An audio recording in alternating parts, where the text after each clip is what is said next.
Hello, welcome to today's episode of Mitten Backstage. Thanks so much for joining us. I am talking today with my old friend and colleague from Grand Valley State University, Matthew Finch. Since graduating, Matthew's gone on to live in Brooklyn. He has learned the skill set of coding and interacting more in the space of art and technology. He's always been a fan of abstract, ambient, post-rock, all sorts of expansive sounds within different styles, and he likes to explore that kind of intersection of art and technology. So we have a lot of discussions about culture, art and technology.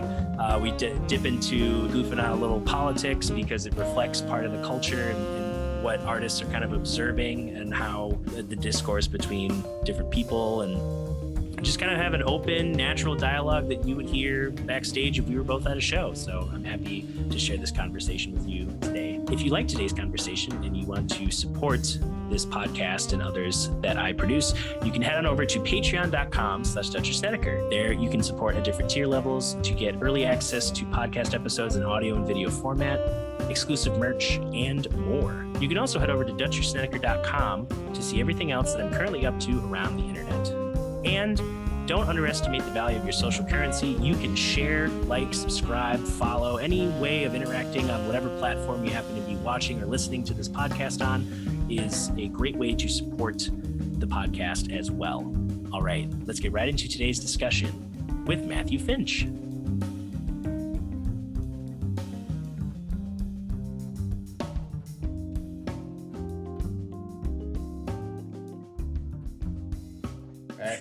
Hey. How's it going? Good. That's good. Yeah. That starts off. It goes, hello, this meeting is being recorded. Very calming. Yeah, it's so there's no panic in the streets. Just a dulcet tone of a robot being like, everything's fine. Oh, good. I thought it wasn't. Well, pretty soon when the metaverse takes over, it'll just be like, your entire biometrics are being recorded. Yeah, we have now have an archive of every time you've eaten a hot dog and how it metabolized in your body. And we will use that to affect your health insurance. But you can also physically fight other people virtually instead of just using an angry emoji.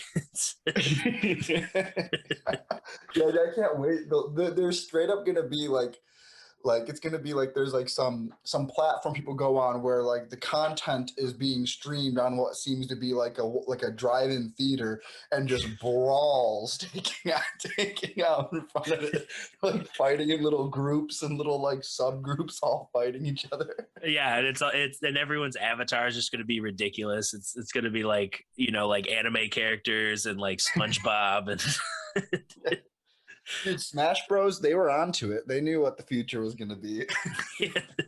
They're like, we need to give everyone the ability to imprint all of their life into one character and hit buttons until they can punch all their problems away. Exactly. Perfect. Yeah, I was just talking to someone, the friend I was having lunch with. We were talking about the metaverse and just like the announcement of that. Like Zuckerberg's like the most robotic of a human I think I've ever seen. So weird.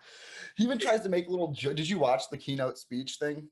I watched I think I watched all of it. Was the keynote like the montage of like the different set pieces, or was it like on a stage?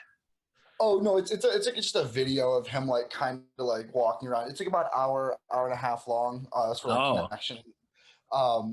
It's all the ads that have been seen for Meta are all cuts from that bigger speech. Oh, but it's like a video. It's kind of really silly, but there's like there's two things that he does to try to make fun of himself, which are both awesome, like so cringy, but I'm kind of like, all right, cool. I guess that's cool that you did it, but it's also it still kind of doesn't work in your favor when he goes into this meeting room to meet up with his friends. Like there's a robot there, and he's like, I'm supposed to be the robot. And it's just like, what? And then later when he's switching through his avatars, one of his avatars has the classic white makeup on his face and shit like that. Oh, So he's playing into that a little bit, which I think that's appreciative. yeah. It's like, just if you're gonna be a robot, Mark, like if you want to just become a cyborg, like go ahead. You got the money, you got the tech. No one is stopping you. Yeah, everyone already thinks you're a robot. Exactly. I have feelings, and from what I've processed, these feelings are all sorts of feelings, from sadness to I have an extensive internal emoji library to choose from.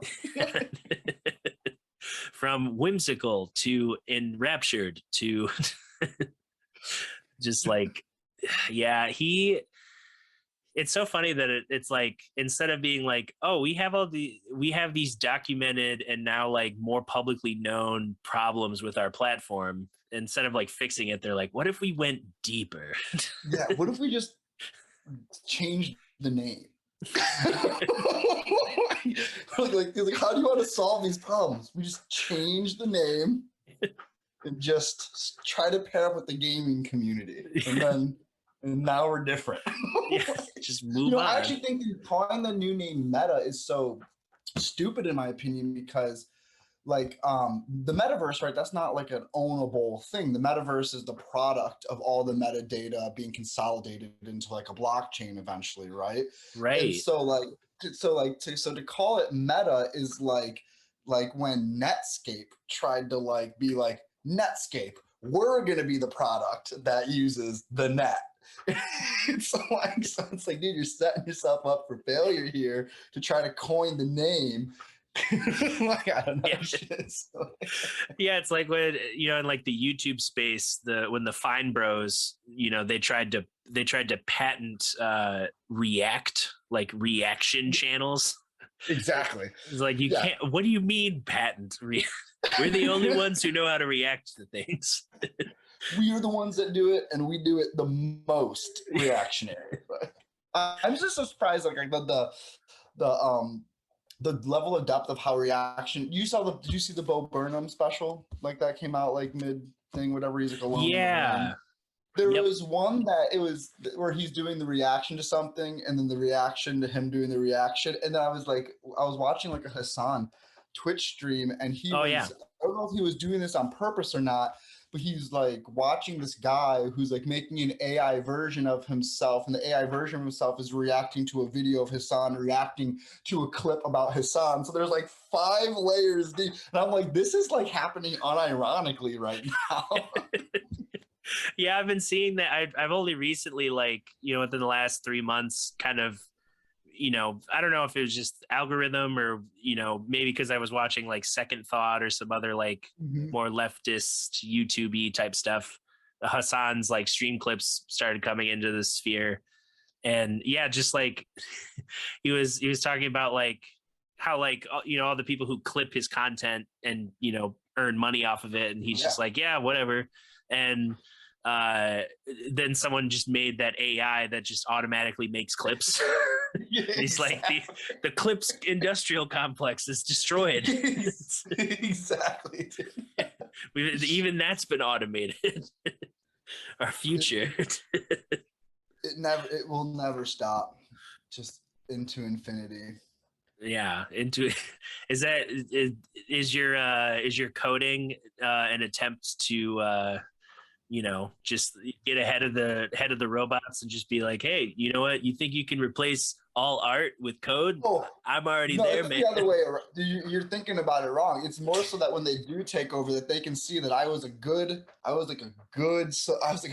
feudal like worker for them, and that when they decide to kill off the humans, they'll be like, no, this one. He understands the power. Let him live. All these other anti-AIs like will wipe them out to statistically solve whatever they're doing. Yeah. He knows how to speak our language. He's learned our ways. We can trust him.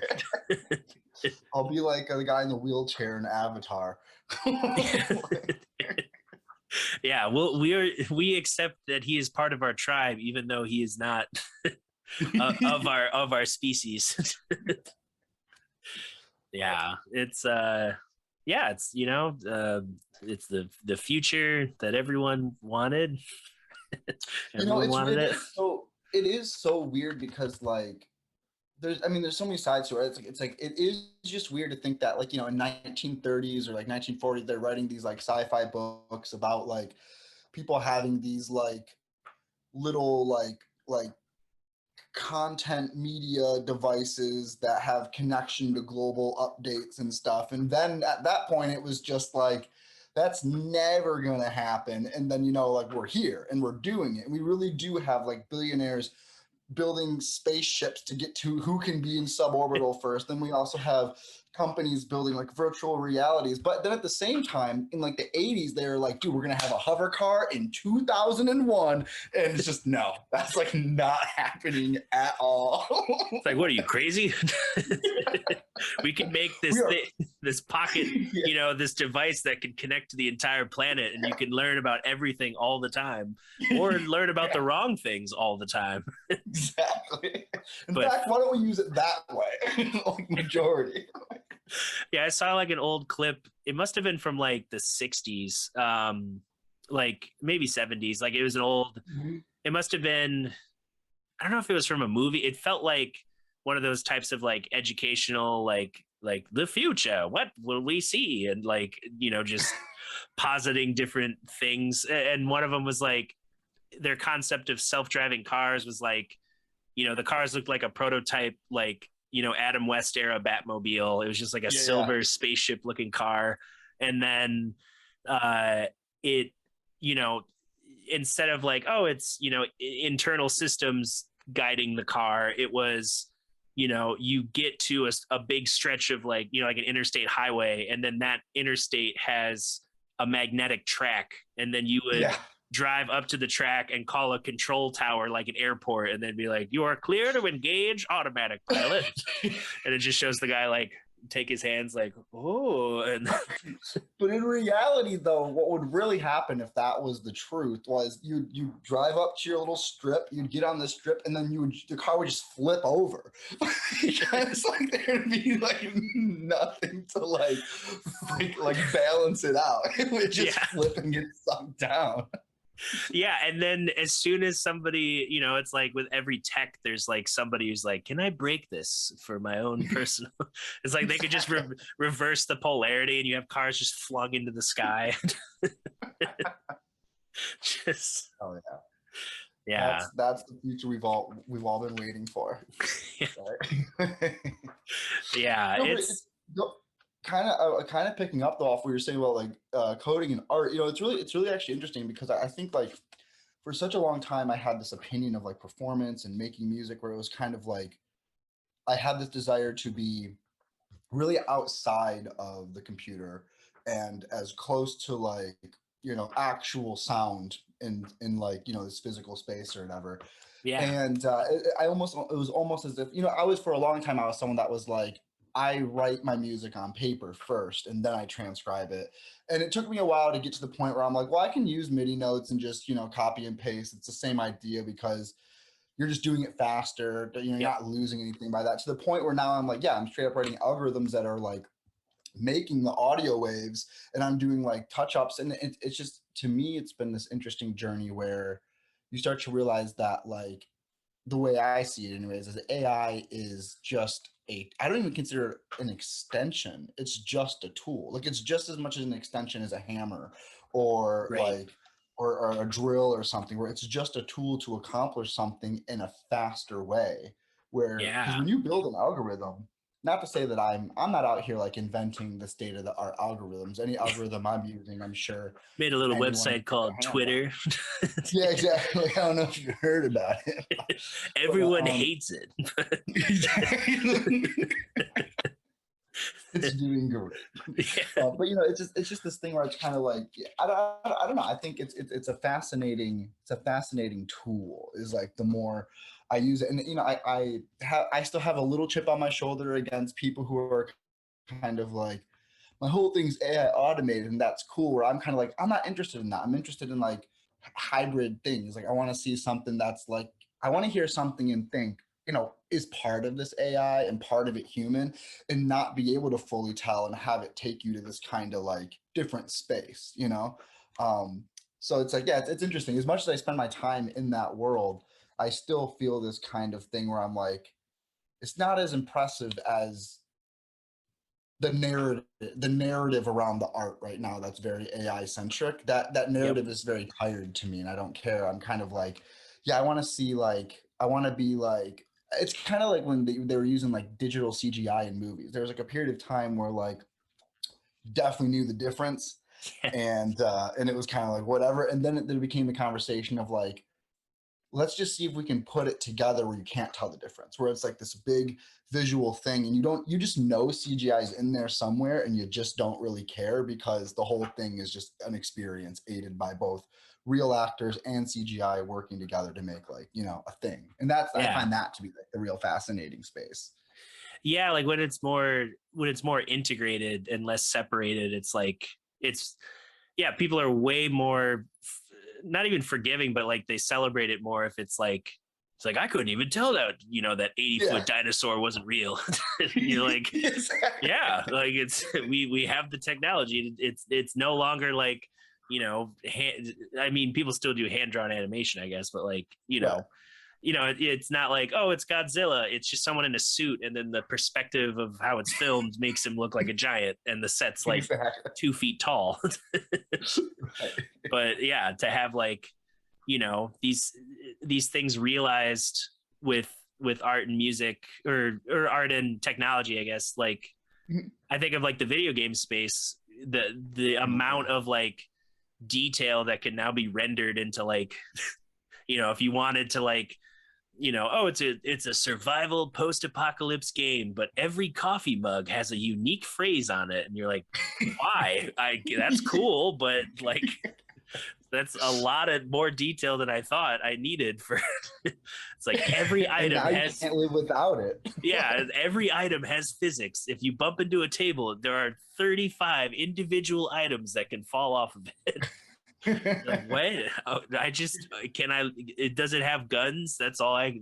Is it a shooter game? Is it a story game? Like, yeah, Doesn't matter. yeah, it doesn't. But then, well, and then at the same time too, like you've got, like Fall Guys, or Among Us, or these kind of social Mhm. games, or like the tech and the art, create like a playground, and then the Mhm. culture inside the player base builds like, more about what the game's about, and then it informs the development of future, iterations, rather than just like Definitely.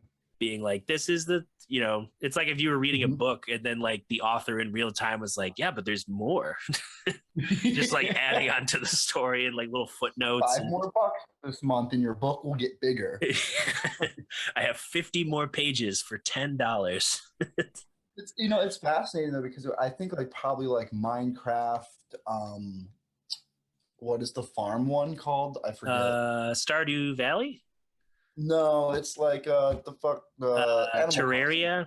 Oh, Animal Probably Crossing. all of them. Yeah, Like, all of but those. like, but all of those have a couple things in common, which I think are fascinating, and they are, and like I mean, Among Us falls within the same scope, but it's like the graphics are usually very simplistic. So, the rendering time on everything is like super fast. You can put them on any device.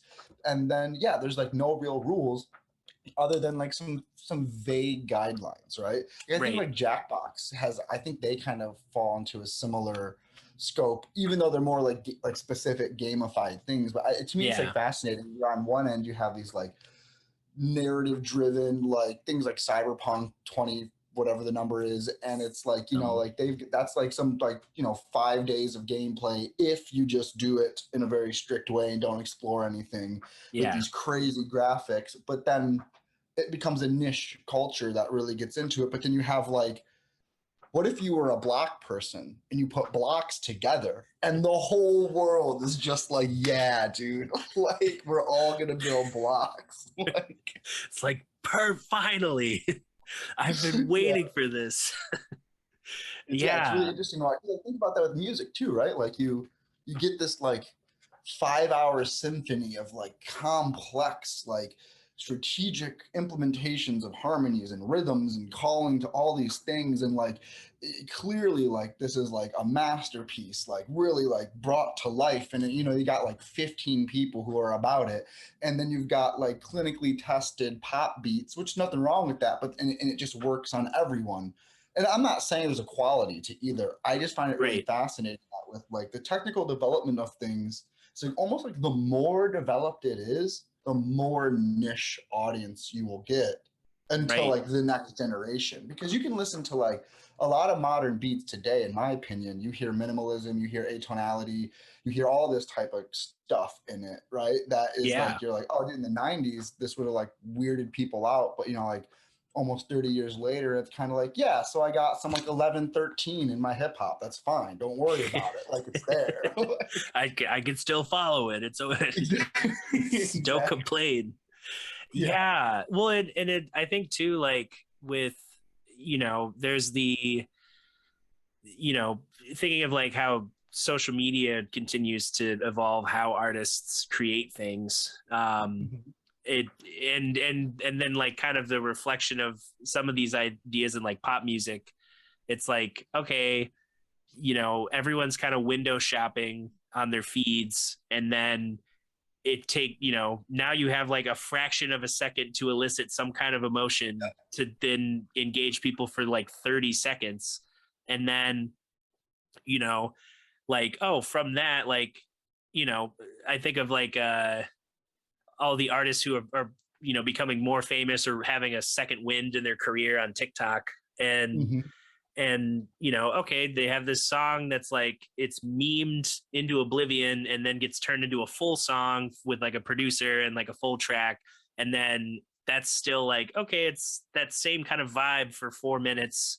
But Mhm. then you go to the live show and it's like, okay, they can follow the words, but then that's when, you know, they hire the gospel band with an MD to make all the crazy hits and like Yeah. strings and extra vocals, and like, okay, it took a lot longer, but we're all experiencing this more complicated version of an emotion. Absolutely. No, dude, I think that's a really, I think you're 100% right on that.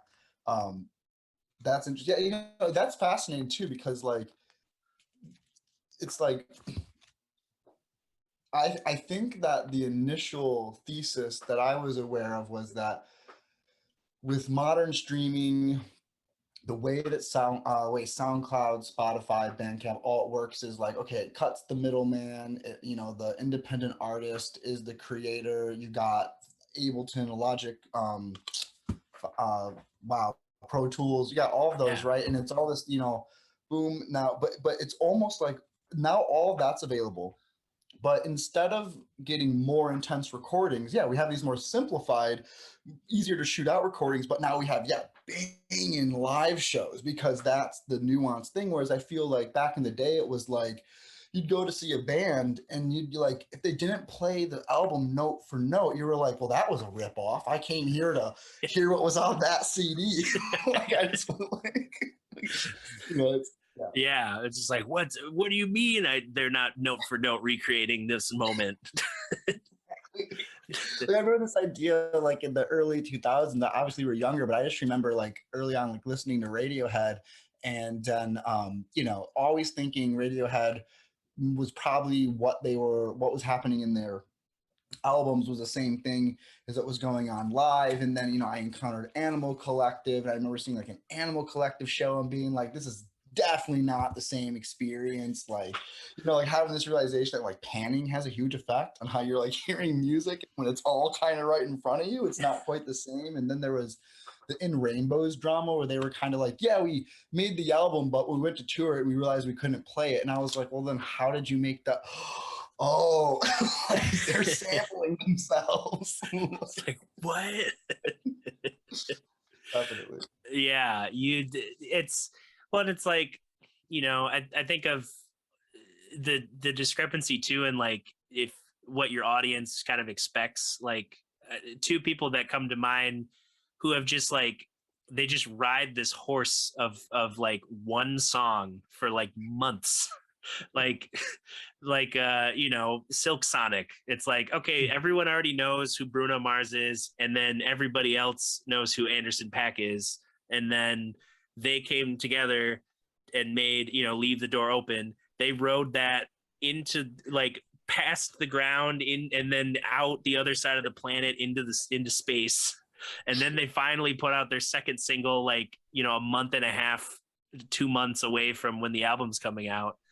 Yeah. And other people, it's like, okay, we put out 4 singles. Is anyone, Hello? excited for hello? And or like, Charlie Puth, he's made all these TikToks about this song that it started with him just like, it was a TikTok of him just like thinking about us, like, oh, this song needs something like, it's like, what if a song went like this? And he's like, singing the bass line, then it cuts to, oh, here's how the bass line's tracked, and here's how this. And he's like, but I need like some kind of clicky sound. And he like flicks one of the light switches in his, studio, and then it's just like, wait, and he mics it up, and that becomes like a sampled sound, and the song's called Light Switch. The chorus tag is like, turn me on like a light switch. And that was like 6 months ago. Yeah. And people are just like, when is this song coming out? And he's just like, I don't know, it's ready.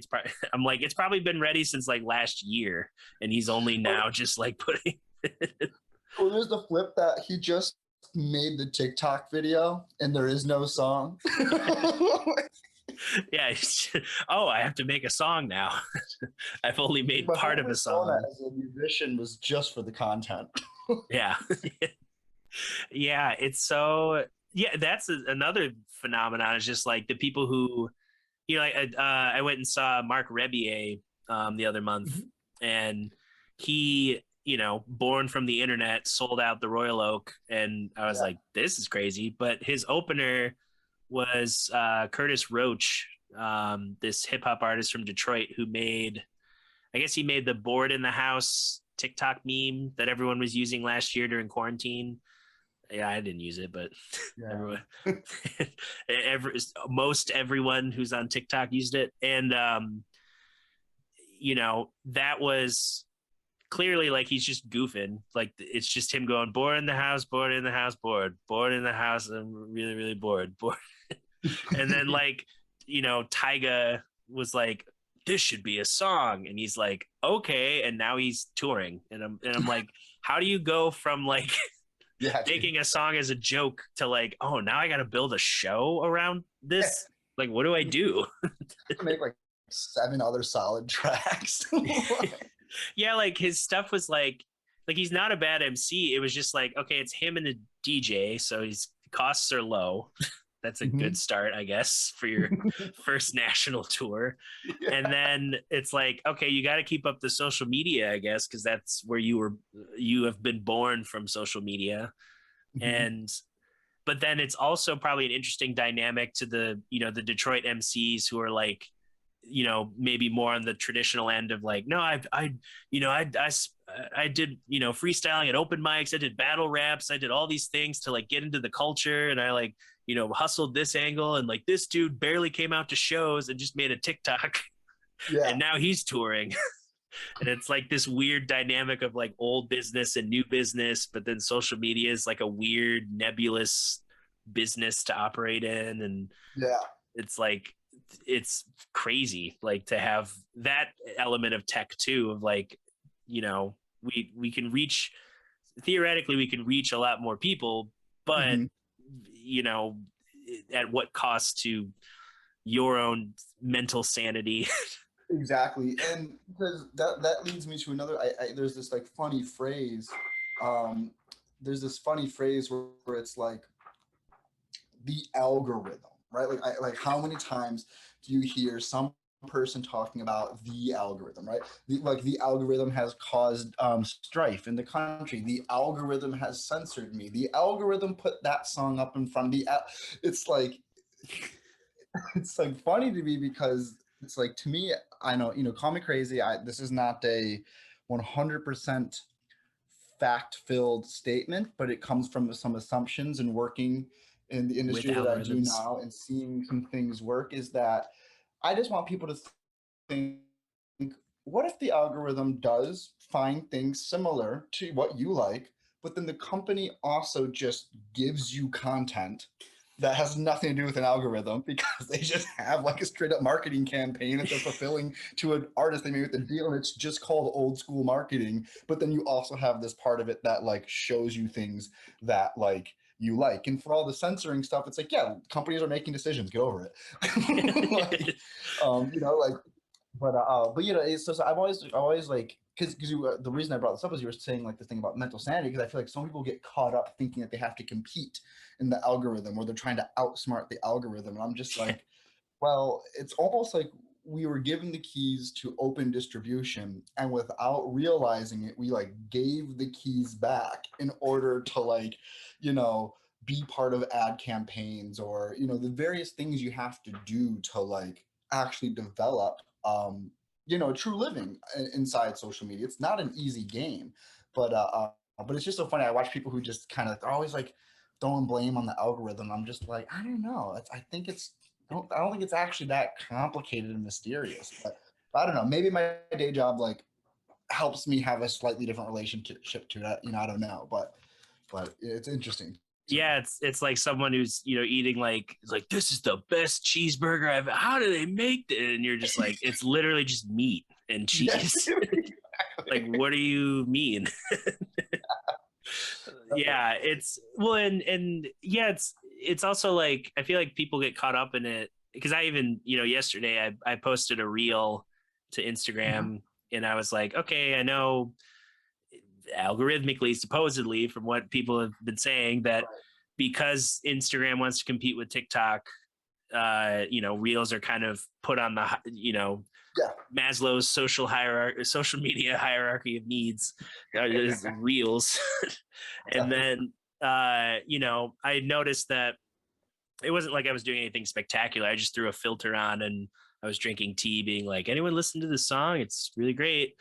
And it had like 1,300 plays and like 3 likes. And I'm like, okay, I know this isn't necessarily like groundbreaking, engaging content, but like how does it just like fly past that many people, and only 3 people are like, yeah.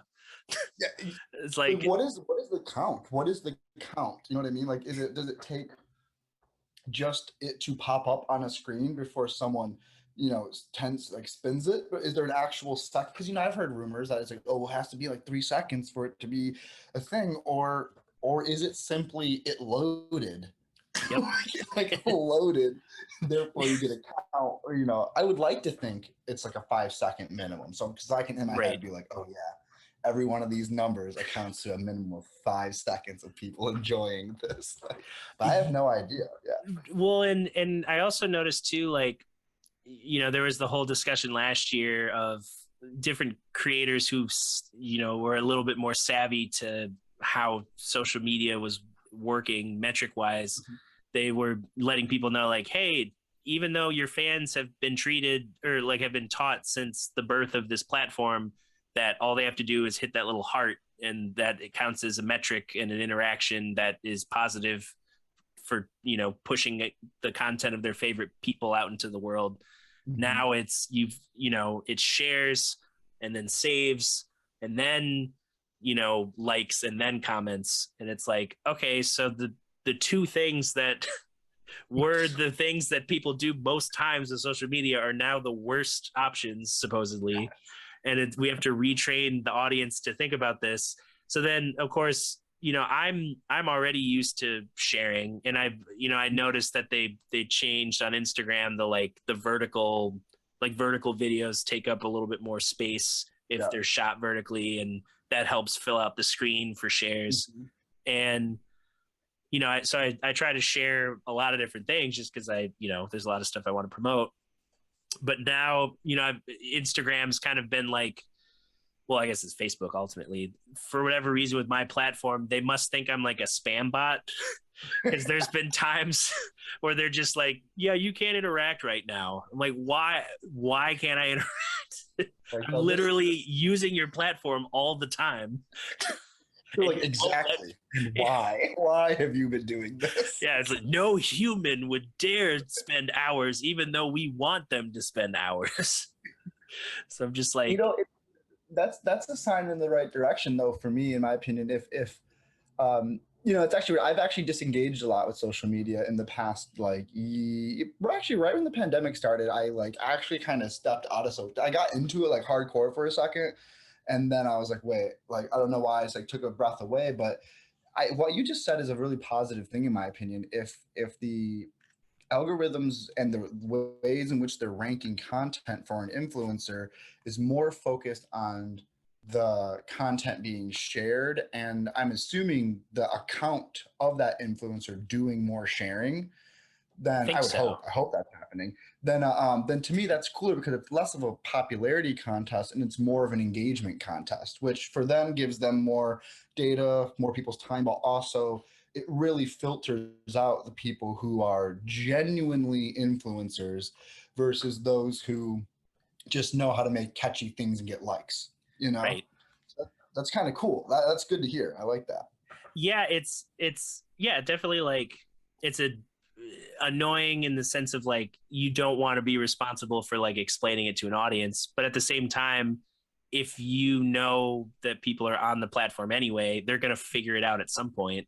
Like Yeah. they'll see something you share, or maybe you make a post about it and it's just a one off and you're not doing it like every day, like remember to share everything I do forever so that I can exist. But then I think of, like with Hassan streaming, I was watching a clipped out moment for when he was, kind of being honest about the behind the scenes of it all. Yeah. And just like, it's like, oh, you reach a certain threshold of popularity and that invites more people who are just like hate filled to just, ruin not your life, your family's life. So it's like, okay, like we have these platforms as like an additional layering of our commerce and our social interactions and all these different things, and you want enough engagement to justify like pitches towards old media or old companies to see some sort of merit, but even then you're not really pitching to them because new media is always inventing new ways to get people engaged and supported and sponsored. And it's like this double-edged sword of like, I want to grow, but I also don't want to go insane. And I also don't want to have insane people just enter my life all the time. All of a sudden the comments, you hear people that are like in the mega famous zone, they're just like, yeah, you can't engage with your comments anymore. Like I would hope that you could always engage with the comments. Right. Yeah. Yeah, there's enough of a dialogue. Yeah. Have you ever seen these? Maybe this is I don't know, maybe this is weird. I don't know when these videos popped up in my YouTube recommendations, but they one day did, and I clicked on it once, and it's forever been there. But it is this thing called like Animal House or like House of Animals, but it's this like little monkey named like BB or something, BB. and yeah, and it's all these videos of this little monkey being really cute with like other animals, and I think like these people or whatever, they own a monkey and they must take care of other animals, and it's like little silly things like the monkey is eating yogurt and the cat comes up and tries to eat the yogurt, and at first the monkey's like, um no, this is my yogurt, but then the monkey will be like, no, here's yogurt for you. Just a really wholesome content, right? What a And I'll go and journey. look at yeah, I'll go and look at the comment section. And the ratios are insane. First off, there's like a million people who love it, but then there's just 2 million downvotes and just like horrific comments going on. And I'm just like, oh, how is like this makes me just not trust anything that's going on the internet, because who are these people Yeah. who are saying vulgar, cruel, hateful things about this monkey eating yogurt? Like, Yeah. it's insane. It's like we can't. Yeah, social media is training all of us to just like you know aside from the whole discussion of like skepticism of like information, like the people who they see something that's like demonstrably factual, not even like something in a without a like something in the realm of what most people would understand, like, oh, this is the color blue, and it's like, unless you have a weird colorblind disorder or affectation to your eyesight and how your brain sees color, we've all agreed as a society that it's blue. And then to be like, that's not blue, it's actually it's a Well, deep shade of red that looks blue. and it's all because of these videos that are just like, it'll be like, I don't know, I'm just gonna make up a name here, but it'll be like Ted destroys the color blue, and like someone like watches it, and then they now are kind of like, that's definitely not blue. Ted told me it wasn't blue, and I'm gonna just go along telling everyone now because I saw a title where a couple words were in all caps, and it really triggered me, and now I have this opinion About the color blue that I've never felt this strongly about most things in my life. And now I'm so focused on my angry reaction to the color blue. My kid came home from school and told me he loved the color blue. What is going on in those schools? We need to cancel all these schools. Why? Wait, what happened? They're teaching them about the color palette. Yeah, I don't want anyone to know. I don't see any color, not even just color related to artwork or. Technicolor is the devil. Pundits told me. Yeah, just like, yeah, it's like someone was talking about the phenomenon of like, it's the people are readily able, like if it falls within their more narrower sphere of understanding, they're it's much easier to be like it's easier to support that than to try and like walk them through the steps of like, no, actually here's the history and science, or like anything that has like documentation that can be observed, versus like, no, just look, like your eyes tell you everything, even though it's usually not the case, because that's how we had snake oil salesmen and like doctors just being like, oh yeah, it seems to have a mild cough, what if we gave them hard drugs? Like everything is simple. There is no depth to the universe. Yeah. Gravity is simply an apple falling.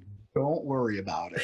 There's nothing else going on behind the scenes. Yeah, there's no, or the opposite happens too, where it's like like something that is like like a tragedy or some sort of like intense thing that the collective of humanity experiences, and then a fraction branches off and they're like, it's actually this thing that's historically related to this conspiracy, and you're like, why? It was literally just a house on fire.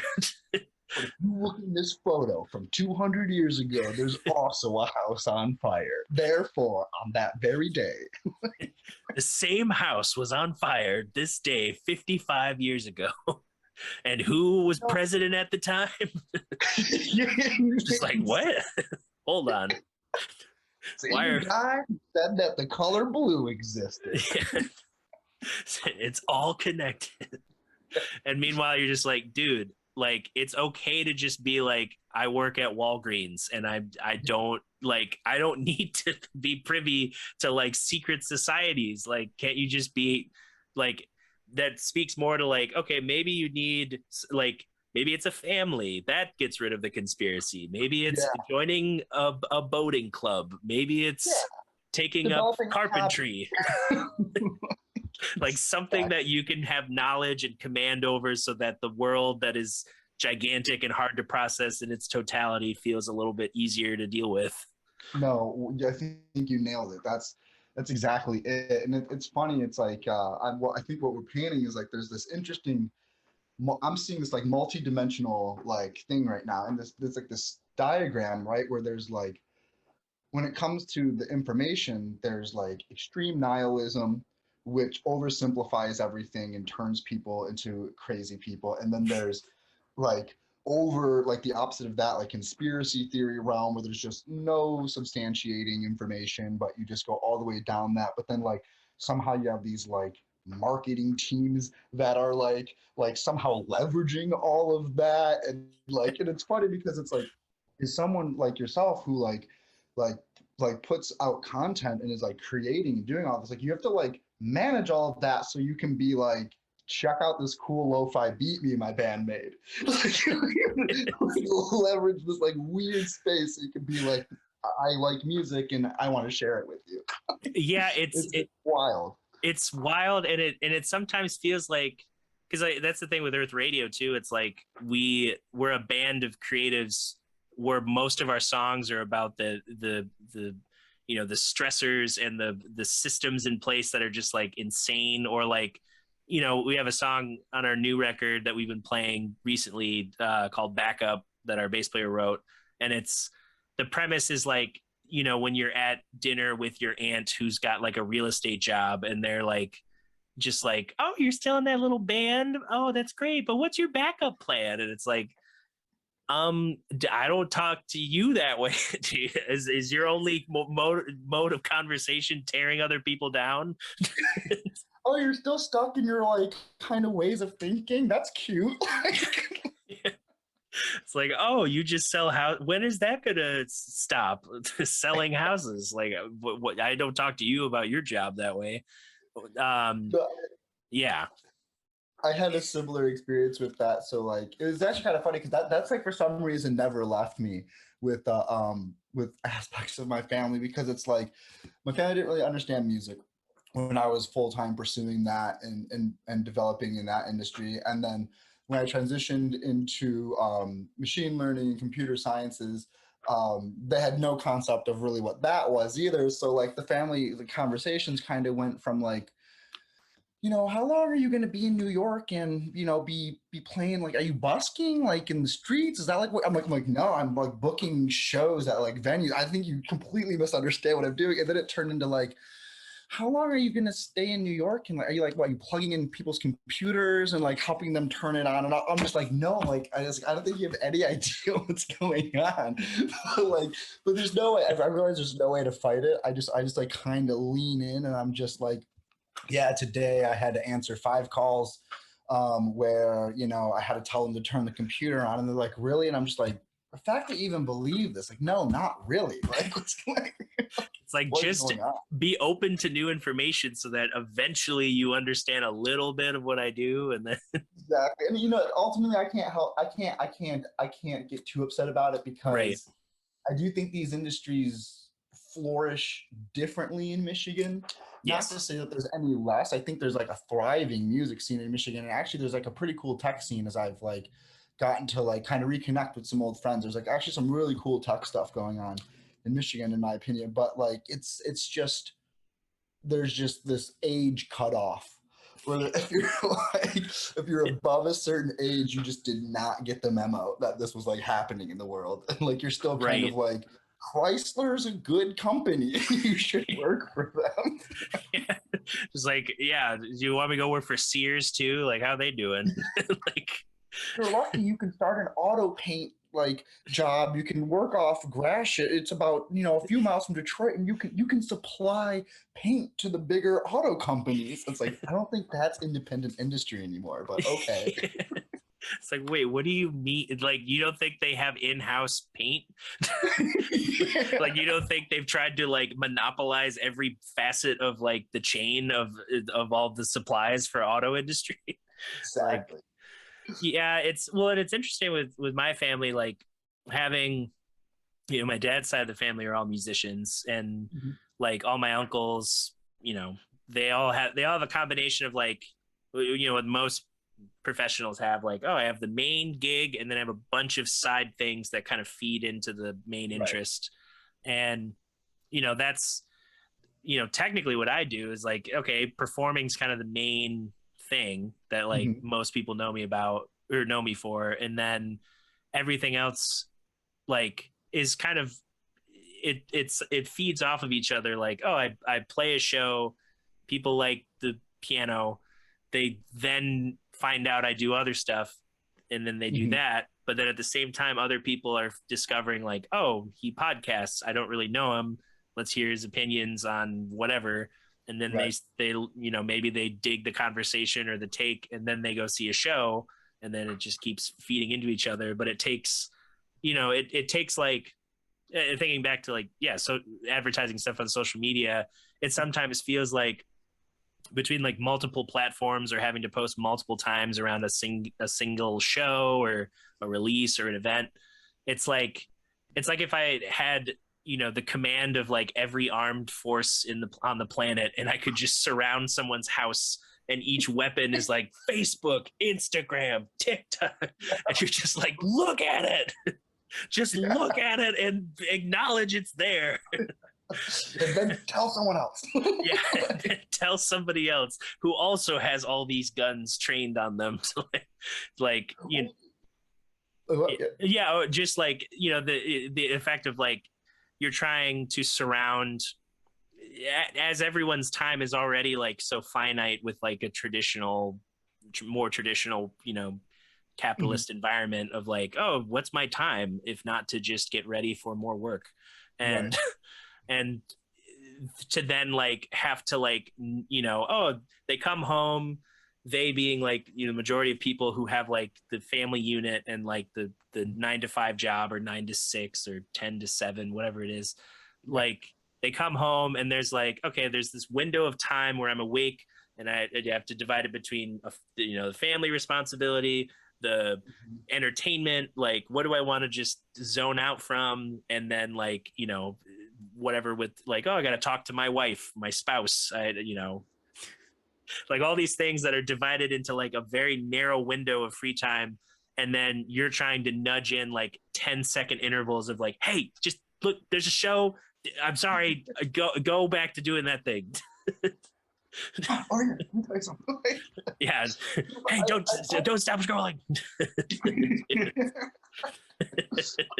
But there's a level of envy though I have in what you do though, and what other creatives like you do, because it's like, again, I think there is that archetype which is very real, but there's also like this next generation, and like, you know, a lot of people in our generation are early adapters to this new media, new entertainment, new like content creator, whatever it is, and it's constantly evolving, right? But there's something that is that I think is remaining constant, and it's this idea that anyone who wants to be what I would call like a legitimate influencer, which is not someone who's just like basically a, you know, serial brand dealer, like someone who actually like has some type of creative output. It's and it goes together with music, I think, a lot too, is you're cultivating communities and you're creating cultures and you're just using these digital artifacts to like keep that community alive so people can tune in and out of it. And you know, obviously you want that cycle to become more repetitive and to like grow over Right. time, but the idea isn't that you just get a bunch of eyes out of it, right? The idea is that to platform to share other people. There's like this kind of like, without using the word meta too much, this like, but there's like this meta dialogue going on around, you know, this parasocial like relationship occurring through the content. And I think that's pretty cool, because if you're a creative person, there is satisfaction in creating successful communication, right? Like there's something really cool about that. Yeah, I see it, you know, because most of what I consume, which if it were taken way out of context, you know, some people are like, yeah, all I watch is YouTube. And you're like, oh boy, what kind of YouTube? Like, what were you doing on the 6th of January by the chance? But you know, like it's you know, because I explain it to people too, like I kind of want to start back up. I was doing posts for a second where I was just like explaining like you can make money doing this weird thing, or you can make a living in general doing this specifically weird thing, or like, you know, like people still are just like sex workers, and they're like, yeah, they're literally here. Yeah, They've been not here. a hardware store website, right? Yeah, they're like, who would even engage with? Apparently, half the planet. Like, like they just want the okay and the platform to be able to engage with it however they see fit. And sure, It there's was funny when they almost removed that from their platform, right? I was like, who? Like that's to me, I feel like that is why you don't let nepotistic children gain power in a company, because it just takes one that doesn't get the picture to kind of just be like, what if we just stop doing whatever this thing is and get that, you know, just out of the way. I mean, I know it actually had to do with like credit card companies wanting like moral, you know, their moral opinions pushed, but which is this is not happening. You guys know that, right? Like this is either you're gonna crash or you're gonna revert. And then of course they were like, we should definitely just keep doing what we've been. Just like, oh, this is a horrible mistake. Well, and especially like, yeah, credit card companies having morality is already like, what are you talking? You're a credit card company. You are Like, the mafia. Like, what are you talking about? yeah, it's like if I died today, you would hold my family at gunpoint until this thing was paid off. Just like, yeah, so you kind of didn't pay us this unrealistic amount of money that we loaned you and said it was okay, so you're homeless now. And but we don't want certain content on the internet. We have moral standards. I might have gone to church. Yes, it was to fleece this old lady out of, her mortgage, but that's Hey, beside the point. gospel of wealth. Yeah. Yes, it was because I wanted to merge a bank into a church to have it fall under religious freedom so that we wouldn't have to set rates and industry standard. But that's beside the point. Like, yeah, it's like you know, the it's these discussions with different platforms, like, yeah, thinking of like sex work, you know, like Tumblr, like what is Tumblr now without the ability to like advertise that? Like that's what it turned into, was just like, yeah, okay, you can share, an endless scroll of baked goods, but you can also just literally advertise, Yeah. just sex work. And in, in a lot of ways, I think it really helped, especially like I have a few friends who are in that space, and for that, it's in the same way that like Bandcamp, like really empowers the artist to create their own space, have their own pricing. Yes, there's obviously some coming off the top, but it's no pun intended. But like with Spotify, it's way different, right? Like it's like this, right, like Spotify is like this hub, if you will, that just completely like uses like artists, right? And so yeah, if you can, the comparison I'm making, right, is we've got like Spotify, Pornhub, Bandcamp, OnlyFans, and I see a lot of people that maybe were having content on these larger sites just see pennies on the dime for their work, and then all of a sudden you have this self-cultivated, personalized space, and they are able to make an income based off that work. And I don't know. To me, that I think that's a fascinating. I think that's a fascinating space to see that happen. Um, it's interesting. It's interesting to me because as much evil and stupidity is on the internet, yeah, I think it also like reveal it, kind of like going back to the concept of the algorithm did it. It's like, no, if you have a feed full of hateful speech of whatever opinion, I don't even care, right, right? You're right or you're left, but if you have these constant feed of videos or Facebook post talking about how why your opinion is right and these people who disagree with you are just so dead wrong, yeah, that says a lot about you as a person and what yep, you're engaging with. Because the algorithm, and this is why I really try to point out to people, I'm like, the algorithm at the end of the day is reacting to what decisions you have made. It yes, is not. It is not this really topsy turvy, like authoritarian, like mega AI that's like trying to implode the human species. It's really honestly math. It's a recommendation system. It's a hmm, concurrence matrix for the most part, that you can think of it like battleship. If you went here and here, then you're most likely also going to go here, so okay, there's that, like, yep, so it cracks me up. And so I think there's a lot of honesty that I think that we're experiencing in society. One, it turns out a lot of people like porn and sex work. Is that a bad thing? Probably not.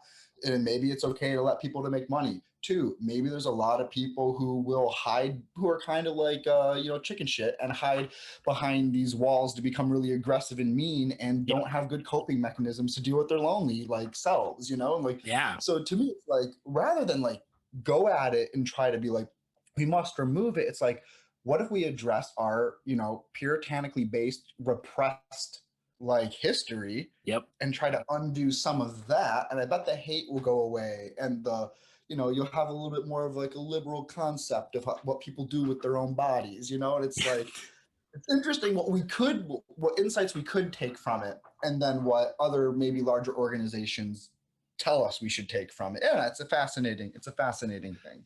yeah. And it's, the yeah, like it does say more about the individual when it's like, okay, yeah, you're getting all these things that like you just signed up to be an oath keeper. Like, okay, like that's because you clicked on all the related content. It's like maybe it started with like, you know, Jewish conspiracy theories and now you're here.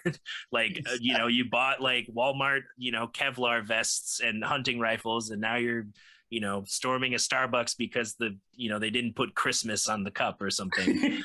Like it's like the narrative, you know, like that type of person just exists because like while their worldview has been boiled down to very simplistic, like good versus evil type stuff, the surrounding stuff that they're willingly engaging with and not taking a moment to reflect on, like, you know, because either a combination of like, okay, you know, coping mechanism, they don't really have a lot of differing opinions or different people they're engaging with.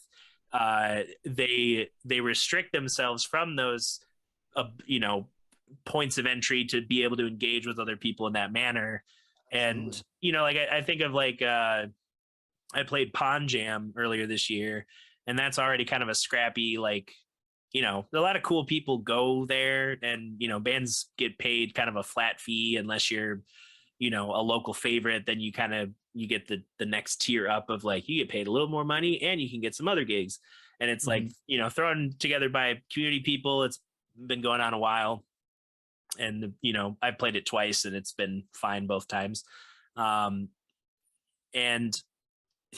this year was interesting seeing, like, you know, with most shows this year, it's been interesting to see who like everyone comes to shows for different reasons. Like that's already been a thing, but especially after like a year without music, it's like, are you coming because you need to like get blasted and just fight people? Are you here because you need like to really engage with art and feel feelings again? Are you here to run from your feelings and just like compartmentalize everything into like, you know, like maybe this blues song will heal my soul, and then you have to go back to your reality knowing that like there was only a moment of peace. But you know, the audience was a mixture of like, you know, the normal Michigan, like the hippie culture that it's like, okay, they never left. Like I would have seen these people last year had this event gone. Like Right. they would be here regardless. They are born of the festival life, and they will they would it's like you go to Electric Forest when it's not happening and they are somehow in the trees still. Like they're just lurking, waiting for that moment to dance at a stage at night. And it's like, cool, all those people are there, chill, they do their thing. Then there was like there was a lot of like, specifically the older crowd, like more of the you know, the boomer age crowd that was there, the working class, like the calloused hands in the pickup truck. Like all these commercials are like, yeah, it's like there, you know, hard works through calloused hands. You're like, what? Like I have calluses from piano, like There's some or different like guitar. Like it's like I'm not like wielding a sledgehammer every day. But you know, there's that type of crowd, and then the subset within that crowd was like, you know, like an anti-vax shirt or like a Confederate flag truck or you know, just some like angsty like Ben Shapiro sold this in his store type merch. And it's like, okay, how do we, like, we can't, like, because there's the people pleaser part in my brain that's like, what is the common denominator? It's like we're all here for music, hopefully. but hopefully it's like that's a bit mighty big gun you got there, sir. What you doing? Yeah, hunting season's not for a little bit. But Feet might get too big. just like, okay, he's probably fine. Maybe it's cosplay. I don't know.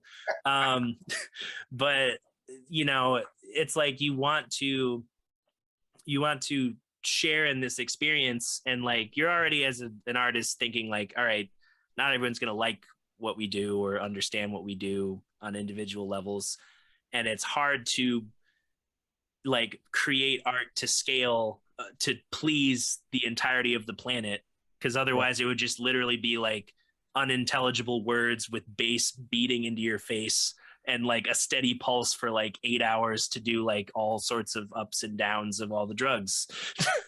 Like, that seems to be democratized. But the what I gleaned from that show was just like, okay, there's like everyone's kind of coming from their, especially after 2020 being in quarantine, like everyone's kind of festered in their own whatever environment they were in. And it, for some people it showed the glaring like, oh, I need to like change scenery, I need to change location. I didn't realize like I've been in this house and I didn't really think a lot about my living situation because I was always at work. And now that I'm stuck in this one spot, I realize I need to be in a different environment.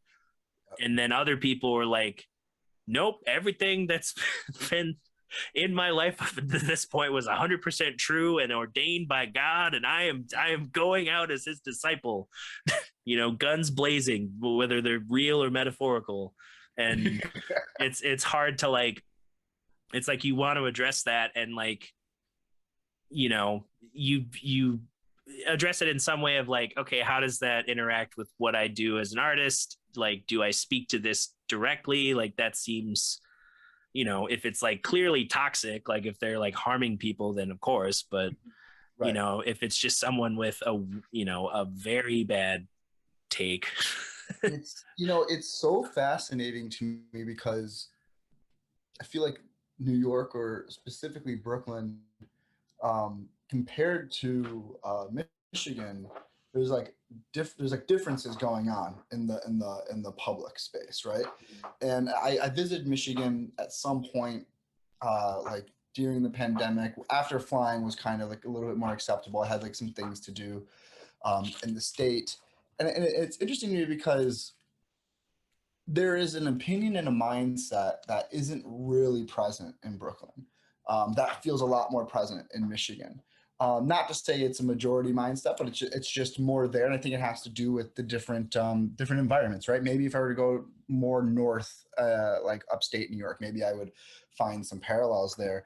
But it's fascinating to me because there is one commonality that's a negative commonality that I see on both extremes. Yeah. And this is the thing I try to avoid, and I'm always trying to figure out how to gauge if this is what I'm interacting with. Is there seems to be people who are entering the public space right now with this chip on their shoulder, like ready to find their opposite. And they want to find that opposite. They want to point, and in their mind, they think everyone's going to jump up with them and be like, you're right, that person is wrong and you are right. And it's just like, what brings me joy a little bit is when I do see that person out in the space interacting, I find a majority of people are kind of like, I'm really not feeling that strongly either way. I'm just trying to like I don't know if this was crazy for you, but this thing happened for the past like year, 2-ish years, and I'm like recovering from it, like mentally and emotionally, and trying to re-engage with my life and have bearings.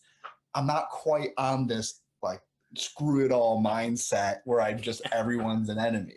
Like, right. And it's fascinating kind of what you're saying, because it's like that was never even a consideration going out in public prior. The ways that I could tell the differences between people, where there were just different types of differences I was noticing, right? But now it's like there's always, statistically, I'll go out to a show, or I'll like go to a party, and there's just like someone I can tell who's just egging to like, I got this opinion, and in the second I find the person who doesn't fit into that opinion, I'm going to point them out. I'm going to really point it out. And different people though, because in Brooklyn, it's like, it's mostly people that I might actually agree with, but just take it to a crazy level. I mean, not Michigan, in Brooklyn. Right. I think I said that. But anyways, in Brooklyn, there's a lot of people who I might agree with who take it to a crazy level, where in Michigan, I don't know if I fully agree with everything you're saying, but it's actually really interesting with the Michigan paradigm, because it's like, it's kind of funny to me where like someone goes, so an anti-vaxxer who's going to use the my body argument. I'm Right. like, you know what?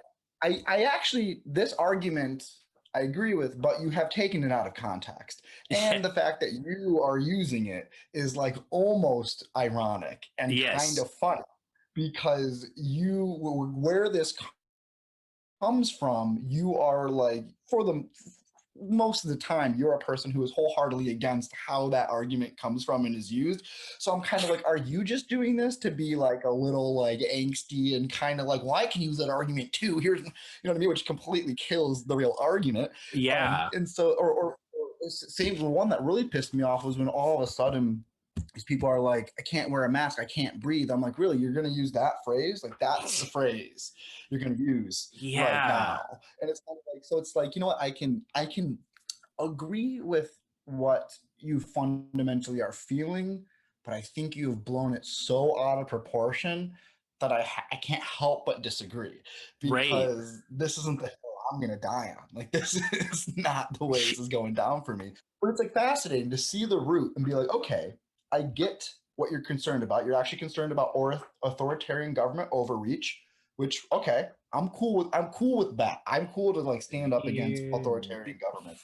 However, I'm not cool to exploit another movement just to like get one in for your side, and, like because you completely kill what's going on here, and I don't, I can no longer like participate. Right?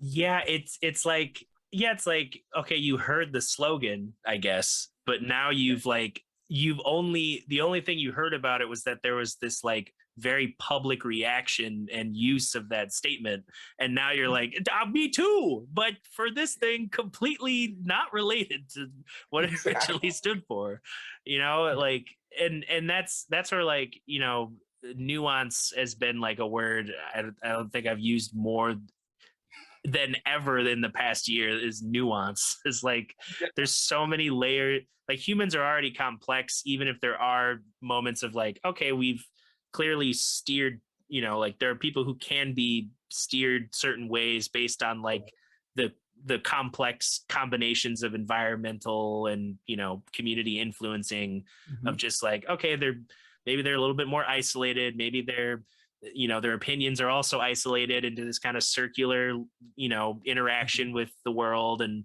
then the moments that they lash out are like, okay, you've had this energy building up, and you, the response is supposed to be like this bombastic, like almost cinematic moment where it's like, if I lash out, then I not only like I declare myself, like the people who are like, I think, you know, the sovereign citizen movement that's happening, like people who are like, just like, I am independent of the, I'm like, don't you realize that means like, do you know what America does to other countries? Like, Yeah, if you're not American, like you're gonna, there's a lot of things that, you know, the government will just be like, okay, cool, we'll just treat you how we treat all the other countries we mess with. exactly. Like, I don't think it, yeah, What's it's going to like, happen is the military is going to come to your house. They're going to talk to your son, and they're going to make the son convince he hates you, and then they're going to train him to fight you, and then they're just going to leave the house. So there's going to be a mess in your house. Are you sure yeah. that's what you want? Yeah, it's a very, they're gonna just create mini coups all over the just family to family. And yeah, and like misinterpreting, like, you know, like sovereign citizen, it, like, okay, that terminology, there's like the group think within that movement that gets, you know, like whether it's like, okay, I'm engaging on a Facebook group, or I'm signed up to a newsletter, or I'm watching content, and it's like, okay, you've learned the lingo, you know, it's Mhm. like, okay, maybe this desire to be in a community, like this was this, you know, became your coping mechanism for the world, like, oh, this system is broken and has all these problems and things that I personally don't like. I'm going to now, you know, only in speech say that I am removed from that. You know, it's like the Family Guy where like Peter's house wasn't on the American map, and he just, he made his own country out of his house. Yeah. And it was like, you can't do that. And he's like, I'm a diplomat now. I have diplomatic immunity. And, you know, it's delusional actually, and it's, and I think it's unfortunately it's like aspects of dissociation are going on. But what really cracks me up about all of these, like they're basically just anti-authority, like anti-authority is like they're Yeah. just anti-authority. authority people. Like they're just like they don't like to be told what to do, you know. But it's like, but it's funny because like you know, just on full transparency, I consider myself someone who believes so like a socialism and a capitalism can exist in various ways. There needs to be reform in both of them, but I think they can exist a lot of work. Like I think a lot of work would need to be done. But Right. I have a utopia in my mind where they work together. I don't know if that's the course of the future or not, but that's what Right. I would love to see happen. But sitting on that fence, what I find funny is these anti-authority, like all American, like America used to be awesome and it's somehow been corrupted since the 80s or something, whatever Yeah. that story is. When I've talked to people like that, I'm kind of like, you know, what is it that you really want? And they're like, well, they're like, what I want is I want to be able to like make sure my family's, they're usually they want to make sure their family's safe. Yep. You know, they want like good community, like good friends. They want people to like be responsible, like-minded individuals. And I'm just kind of like, you know who else says something like really similar to that? I mean, I got my friend over here. He lives in a co-op. He's all about sharing, has a community. You know, they have a garden they grow together. Their family is maybe redefined by their social interactions, but it's still a family. Right. There's a sense of legacy passed down through the co-op and the community. And it's just like if it's like if these two people could just like realize like you realize like you're both just humans and it's this narrative that you're fighting. It's not like because like at the end of the Yeah. day, if you really want to like if you really want to stop whatever's going on in this country, it's like you just have to go fight the American military. Like there's just that's just what you have to do. Yeah. If you want big change, like that's what you're gonna have to do. Otherwise, you need to find a way to like humanize everyone around you and realize that your identity and your narrative is not who you are, it's just how you participate. And you know, there's I think room for error in how you participate. But obviously, this is where the conversation gets sticky because it's like, well, what's Mhm. the line of that error, right? Are you Yeah. all of a sudden allowed to be a like explosive person trying to kidnap governors because you want to like prove you can like have a semi-automatic? Do you Yeah. want to burn down buildings or take like tarnish the name of a group and do terrible things under that name just to prove a point? Yeah, I don't know. You know what I mean? Right. All of a sudden, I'm backtracking from that initial statement, but there's got to be somewhere in between. There's got to be some space, right? That exists, and I definitely have not solved that riddle. But I just wish more people were approaching the conversation publicly and outwardly with that dialogue versus being so quick to react to their prescribed basically social cult of whatever they're part of, Yeah. like it's interesting.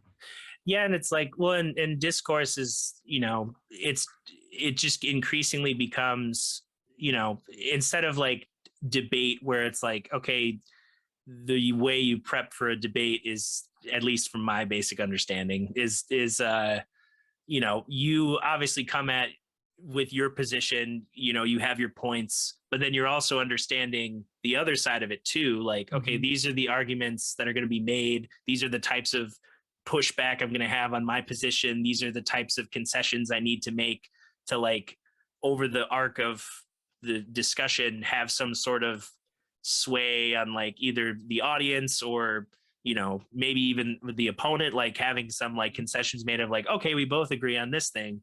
But debate overall is how it's been presented, you know it, whether it's like in news media or like just the spectacle of like these, the Shapiros and the Crowders and the people who are just like, I'm going to debate only if it reinforces the thing I always keep talking about. and and it's like, okay, you like the spectacle of the debate because it's like, it's like intellectual wrestling. Like everyone's got their own Right. persona and they have their own little backstory of like, he was a failed artist and now he's it's like he used to study classical violin and then he walked into the conservative media space and became the intellectual titan. And you're like, what? Wait. Well, the funny thing though is like if out of the whole intellectual dark web, that whole little group, The it branding. seems to Yeah. have fractured over the course of the year. Whoever considers themselves that, I don't think it's the same people, right? Right. But like I think the initial like rat crew of of that was, Rogan, Shapiro, maybe Crowder, but like Ruben, Sam Harris, Sam Harris, and Ruben, Jordan Peterson, right? yeah. But I think Causality of like, I prefer the dragon of chaos is actually these things that help people and not the authoritative. Just like, wait, it's a real serious thing. It's a really big idea. Like, what will masculinity be without soul crushing work and uncalloused hands? The margin between the lines of gender has been so misconstrued because we have an evolved society that no longer appreciates working in coal mines and dying. And ultimately, you have to clean your room. I have 12 steps on how to clean your room, but only if you can eschew the modern man, the modern demasculation of the man that we see today that is blurring the lines. But just like Jordan, you praise masculinity and you have tiny little hands and like you're an intellectual in a suit all day, like. Just like you're not working on, you're not hammering like steel into railroads, like just like no, totally. yeah, it's interesting because out of all of them, I've listened to a lot of them, specifically in debate techniques, and right. I don't feel Joe Rogan has ever truly debated anyone on anything. I think I don't really consider him part of the comparison I'm going to make. Right. But it's really fascinating because I listened to, with Shapiro, one thing he's very fascinatingly good at is he's very quick to find the common ground, because his whole tactic, right, is like find the common ground, get you to say you agree, and then he does that. Well, if you agree on this, therefore you must, therefore you are wrong. Like that's by the transitive property, everything I said is correct. You're exactly. like, wait, what? Hold on. Once the conversation done, but then you listen to like, which I think is so funny. You listen to like someone like Crowder with the "Change My Mind" bits, or whatever. And his whole, it's like there's a premise there that I can get down with, this idea of like go into the public, have an open dialogue. But then you like really think about what's going on. One, his tact is bad. He talks over people. He's very condescending. That's like kind of I'm not really with that. But then like you just think one level deeper. He's supposedly just having these open conversations, but is always like, I have an entire prepared book of all these arguments that like you will not be able to be able to bring up. Therefore, you are wrong. But then also you're like, dude, you're talking like 19-year-olds at college campuses, and you're like in your 40s or something. So I'm just like, this would be like a strong man walking around like with like a team of people like jumping steroids into him and just being like, I'm gonna go to kindergarten class and I'm gonna beat everyone up just to show them how strong I am. And it's like, yeah, something about this like doesn't really make any sense. And especially like I don't know if you saw the recent thing with the whole Sam Cedar incident with Steven Crowder. I don't know. I didn't see what happened. Yeah, it's like you would have only heard about it, I guess, if you were a Steven Crowder fan, a Sam Cedar fan, or if you happen to watch the H3H3 podcast, the network of different podcasts they have. But it started with like, as all great things on Twitter, where I do not exist and choose not to exist. But Ethan was talking about, he was commenting in a podcast about like Crowder, I don't know, talking about like, something about like showing like the weakness of people wearing masks, or so, some weird take of like, it's like, why is there's you feel demasculated wearing or emasculated wearing a mask. Like I don't know. Fragile person, but yeah. I'm like, okay, so it says Steven Crowder, who always wears like a gun holster in every episode of all of his shows, like, I'm just ready to shoot anything at any moment because I don't know. It's not fear, it's aggression. I'm firing first every time, even if I don't need to. And and so Ethan just commented on it on a podcast, and then as many commentators do, they seek out content. It was like, that was my name, okay, let me comment on that. And then like Crowder was like, angry and being like, he would never debate me. He's an entertainer. Like, why would he step into the ring? And then Ethan was like, no, I'll debate you, like, whatever. And then like on his podcast, Ethan made, he acknowledged, like, I'm not a debater. That's why he wants to debate me, because I have an audience and he wants to, like, own me in the marketplace of ideas or something. Mm-hmm. So then when the call happened, it was like a whole elaborate thing, because years ago, Steven Crowder had, like, famously backed out of a debate with Sam Seder at a conference. And he said it was like, in the final day before the debate was supposed to happen. And, he said, like, it was some issue with, I don't know, whatever issue he made, he backed out and hasn't. Gun holster fell off. Yeah. It's like, I didn't have both of my guns in the holsters. But, cut to now, like, through this whole, so, like, Steven Crowder goes to debate Ethan then does the bait and switch of, like, he had Sam Seder literally, like, pre-recorded a live stream so that it would look like, oh, Sam Seder's live. He couldn't possibly be here.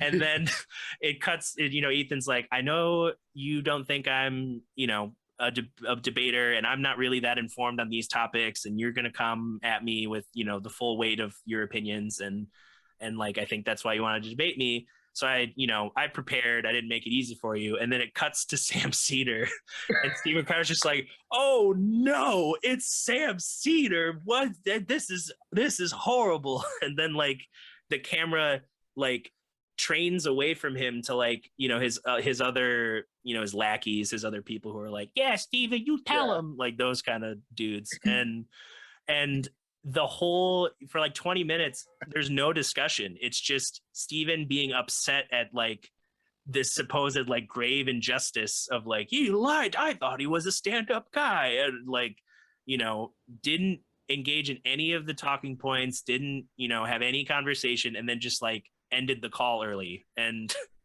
it was like, an opportunity to have your mind changed, and you, like, immediately ran away.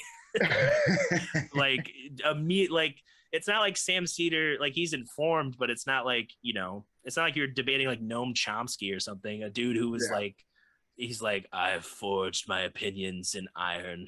I am never going to budge on these.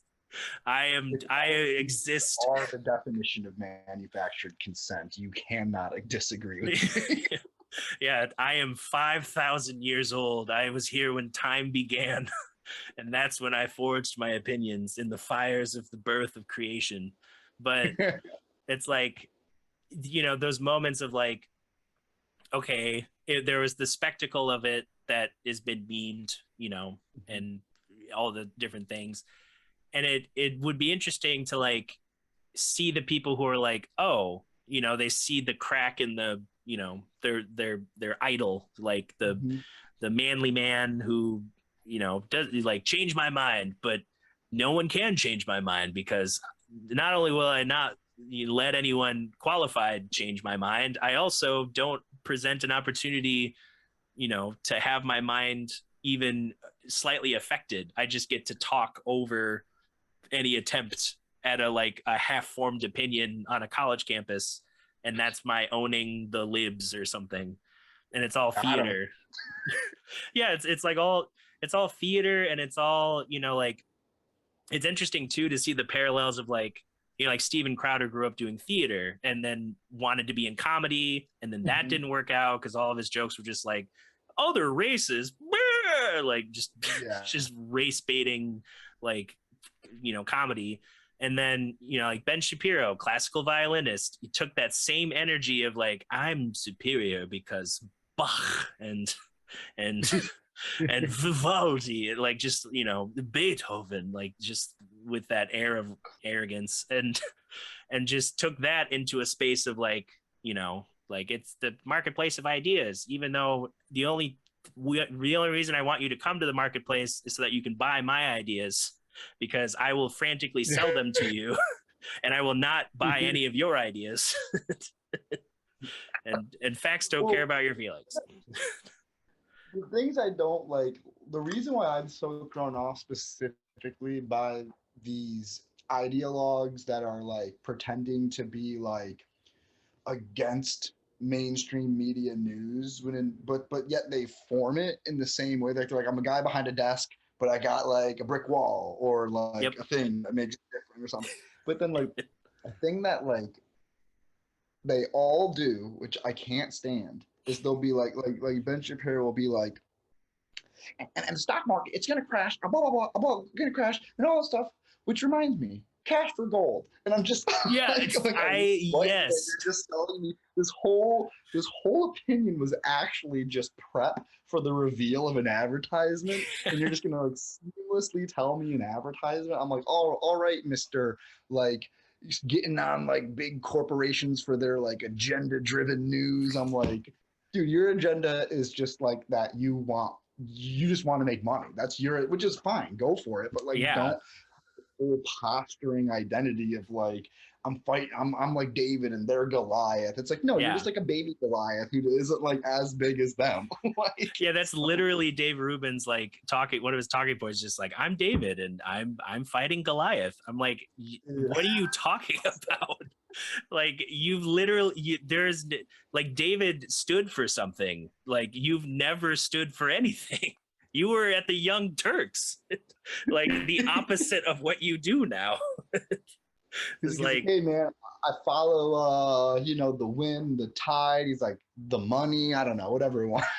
it's like, yeah, just like it's well, and that's where it becomes easy to be an ideologue on either side is you can, it's easy, like words per minute. If you're, like if you're able to just kind of speak fast with some level of confidence and authority, everyone else will have to like parse through this, or they don't, because it's like, oh, it's a lot of information that's kind of just playing to an emotion rather than having some sort of discussion. And I think of like, I was looking at this dissection of a YouTuber who used to be, very, like your standard, like this is what, like full fringe right looks like. This is a dude, who would like is like borderline QAnon in his rhetoric, and then was slowly brought more onto the left, a left leaning viewpoint, which like the flip for some people who are like, the red pill movement of like, oh, I've seen the light, I am now red pilled. And with that comes a list of things that surprisingly line up with a lot of other people's opinions. And the thing that this YouTuber did that they don't do is, like, okay, you flip to the right, you just get to say all that stuff and just be like, welcome, here is the Koch brothers and John Prager, and everyone will give you money. And then when you flip to the left, a lot of people, they try to distance themselves from that past. But this, I forget the YouTuber's name, but a lot of his content for like the year after he was kind of, it was almost like, it wasn't so much of an apology tour of like, I'm so sorry and what have I done? He just literally made content going through his old videos and being like, okay, yeah, see what I did there? I didn't read the article I referenced. I just looked at the headline and it fit the thing I was trying to talk about. So I just added it to the thing and I glossed over it. Or, like very transparently, like, this is how I was educated into this opinion. And now that I'm over here, it's because of this journey that you've all seen in real time, because I've been continuing to post while this has all been happening. That's pretty cool. I would like to link me to that. I would like to kind of just look at that. That sounds fascinating. Yeah. I need to find the dude. Or I think of like, like not necessarily opinion. I mean, I guess there's nuances in opinion, but I think of like Natalie Wynn, who runs ContraPoints. Like, she, like, regardless of like, I like how she uses characters and set pieces and, thematic design and how everything's presented to like, it's like, oh, you can literally outline an argument when one character is demonstrating a very specific part of the argument. Like, oh, the the e-girl with cat ears and a baseball bat who's like an anarchist. It's like, okay, that's the one very specific opinion juxtaposed against like, the Victorian Duchess who believes in phrenology, and like that Yeah. that fits this other fringe argument part of this discussion. But it's interesting to see that, like her literally like transitioning in real time from like, all right, I'm a female presenting male, to like literally having like the full like bone shaving and the reshaping Mhm. of physical attributes with the hormonal therapy, and just kind of the it's interesting to have those types of people in the world who are that transparent about like, Yeah. like this was the old me and this is the journey that leads to now, and this you can literally watch that in real time if you want. Absolutely. And I think that should be something that should be like, I don't want to use the word praised, but it should be, it Right. should be noticed. It should be recognized and brought forth, because I think a lot of people, when it comes to content and kind of circling it back to it becomes marketing, is a lot of marketing comes from almost like ignore your past, be what you are right now, make that your bold. That's your brand, that's your image, it's what you've always been, it's what you always be. There's even though everyone knows it like subtly evolves, the the way that we're taught to market, whether subconsciously or if you even take marketing classes, right? It'll be like almost like undeniably be this like one thing. But I Yeah. think it's specifically, it's like we're past. I think well, I would hope we're past like this idea that like I don't like thinking like a person is a brand. I like thinking a person Yeah. is a person, and their content is a multi-dimensional like document of like the things they have to offer and the ways that they interact with society. So it's like I would hope and encourage more people who I think that those transitions should be shown, and you don't the thing is like you don't always know you're doing it right.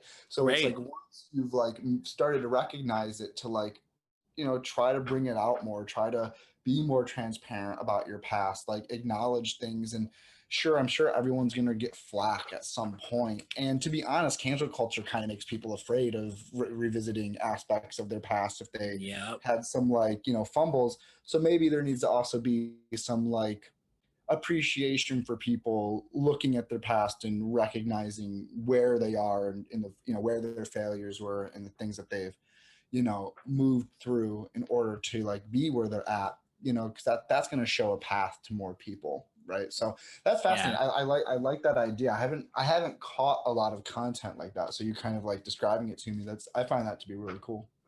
Yeah, it's that, and that's one reason, I mentioned earlier, like a lot of stuff I watch being YouTube. It's part of the fascination was just like, from a career standpoint of like, how do they do this? Like how, like Game Grumps, for example, or Markiplier, like these people that started in the Let's Play sphere and they still do Mhm. that, and they, that's their most popular content. But now it's like, oh, for Game Grumps, they have, it used to just be, oh, we're Game Grumps, two dudes sitting on a couch playing mostly retro video games. Yeah. And now it's like two dudes sitting on a couch playing different video games, but also we have a video game development wing. We also have a touring company that supports, three different live shows and two bands. And then we have another, like live content, the 10-minute power hour thing they do, where it's like they just have goofy, you know, like it could be a skit, it could just be like we're going mini golfing, and like let's just make a goofy video around mini golfing. and Mhm. and then the the side ventures of both of the main hosts also playing, like, oh, Aaron likes collecting cards, so he's part of the trend of like people opening Pokemon cards or Magic cards or whatever. And then Dan came from a background in music, so he's in one of the bands that's supported by the touring company, but also does other musical ventures, and collaborates with other people. And it's like, okay, this started like 9 years ago, just them on a couch playing Yeah. video games, and they uploaded it to the internet, and now they have infrastructure to hire a lot of people, work with a lot of talent, tour, and it, you know, and it was all of the stuff they made too was kind of in response to like oh, the touring companies don't know what to do with YouTubers. They don't know how to advertise it. They don't know how to, you know, work with it. We know how to deal with that space, so let's make our own touring company. And then that, you know, it's an arm of a business. It's part of a brand, but it's also, you know, like it's just interesting because it's not just you know, it's not like that's the real like self-made, you know, in a sense. Like, yes, YouTube and the, you know, figuring out the internet and that being a utility, but it's way more of a like that should be more of an American story than just like, yeah, I got $200,000 to start a business from my family, and then any misstep I had was also covered by my family's fortune, and now I have this empire that's built on the back of exploiting people. And you're like, it's like, sweet, that's the guy I want. Like, send him into space, man. He should. That guy's got. He's looking out for me. Yeah, I see myself in him. Even though if he saw me on the street and could turn me into biofuel, he would. I loved when just the transparency of Bezos, whether he knows it or not. Going back to Bo Burnham, that song where it's like, Jeffrey Bezos, he's like, good job, you did it. Like, I like that, all that shit cracks me up because like when Shatner, you saw that thing with Shatner, right? Yeah.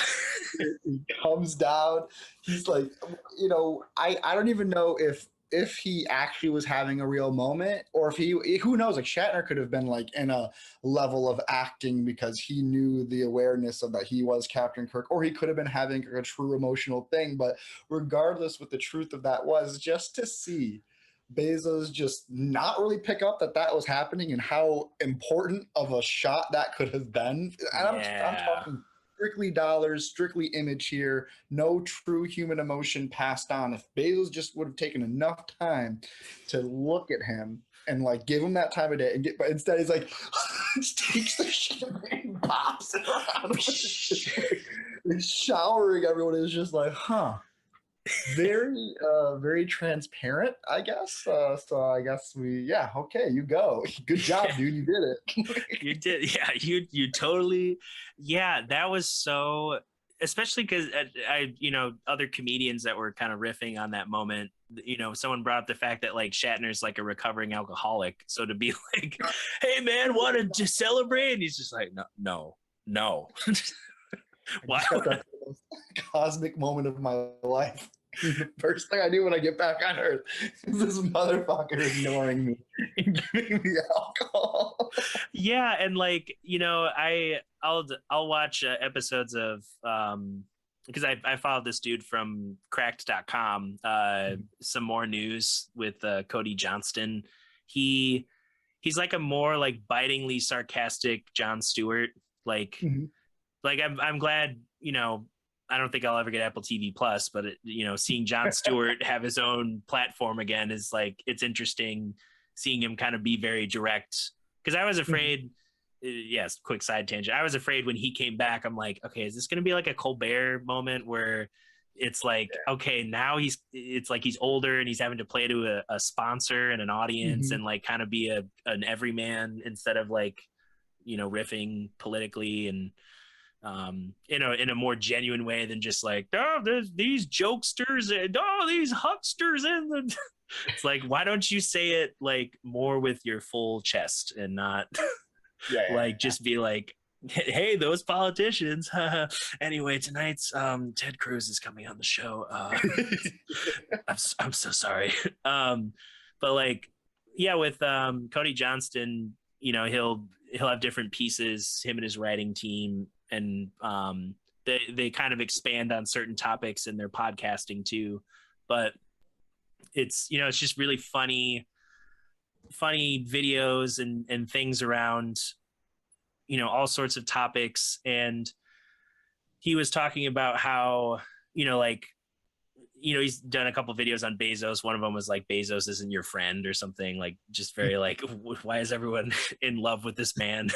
And And then, the other one was talking about when Bezos went to space and how he was like, yeah, it's curious. Like, what did he say before he went into space? And it shows the interview where he's like, I hear people say that when you see the planet from that far away, it changes your life, it changes your perspective and what's important.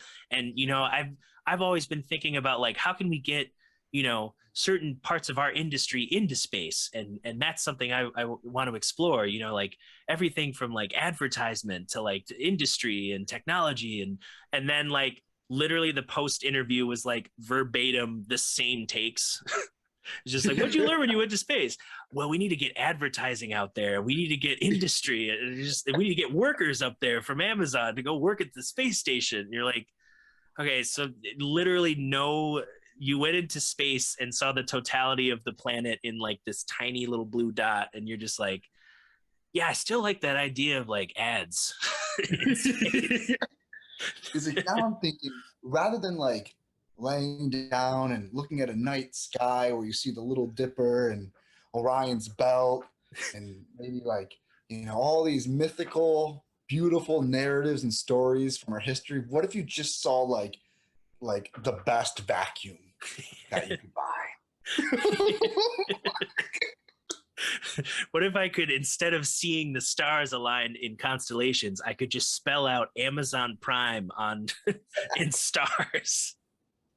Just like why do we just like, yeah, well, it's like it's less inspiring than like, because it's like, I think part of it is like how it's perceived is like, it's another space boom, like, Mhm. it's like we went to the moon, and like there was a whole cultural moment for the planet of just like people leaving the earth and Mhm. going to like even just something adjacent to the earth and being like, that's where we just were, and Yeah. we're part of this giant this Mhm. giant void, and somehow we're all surviving, and it doesn't make any sense that we're alive and perspective. And now people take those feelings that their parents had, and now they're seeing this as like, oh, it's happening again. And it's like, Mhm. no, it's Really it's just just, some billionaires racing to the suborbital, like. yeah, like someone was making the joke of it's like, yeah, why aren't we taxing billionaires more? It's like all they're doing is buying like, they're buying like stolen antiquities and like dinosaur bones. Like they've already bought everything else that they can buy. They're Yeah. just running out of things to buy. They're like, what if I bought a planet? Can I do that? Like It's for human good, me buying a planet. yeah, if I get to colonize Mars first, it'll be done the right way, the way that you've seen my factory. It's just like like the leap in like, I don't know. It's like it kind of speaks to like, as a a populace, we want to have champions, and we're so willing to have champions that it's just like, it's like Amazon has one click buy. You don't want to think about, you don't want to have that moment of like, I don't know, like $10 shipping. Like money's kind of tight right now. I don't know if you just want to be like, but awesome, I get this a popcorn maker. And it's the same with like champions. It's just like Bezos going to the moon, sick. All right, I'm gonna go get Arby's or something. Like, yeah, and and that discussion comes with art too. Just like I was asked on another podcast separating the art from the artist, and Mhm. that discussion of like, it's like, yeah, you think of like an R. Kelly, like a lot of his songs are very like, it's that R&B like sexy songs, and a lot Mhm. of his crimes were sex related. Right. It's like that's hard to separate it intertwined. And then it can be even more, it's more jarring when it's like, the net we'll just say, for celebrity status sake, like, oh, the net positive on how everyone like the hits, the dance music, the good times, that song at the Mhm. party, that song at my wedding, all these Right. moments. And it, people want to, they don't they don't want to see the art that they like, and then, you know, having to reckon with the person behind the art and be like, wait, what does that say about me? I'm supposed to just be good. And you know what I find extremely fascinating about that is, for some reason, that um, responsibility of not listening seems Right. to be like more of a musical phenomenon. I think about like fine art, and you like hear about some of these artists and how they were, or like authors like look, Charles Bukowski, Kurt Vonnegut. I love their books, but then you learn that Kurt Vonnegut was like an abusive drunk who was like really bad to his wife and kids. Oh, And it's sick. just like, but like, yeah, but it's like, no, that's American literature. Like, can't get rid of that. Yep. Like, and it's like, okay. And then, or we see like movies where it's just like, technically, we shouldn't be watching a single film produced by the Weinstein Company.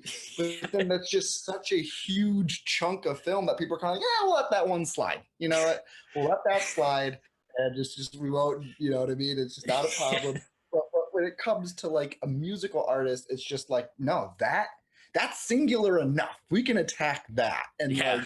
like the distinction is not made here, but you know, other places, or math, for example, dude, like, not to be crazy, but I'm pretty sure Einstein was just like an adulterous, like, asshole, like also terrible to his kids, like terrible to his wife, like stubborn, mean, or by all accounts, not like, but you know what?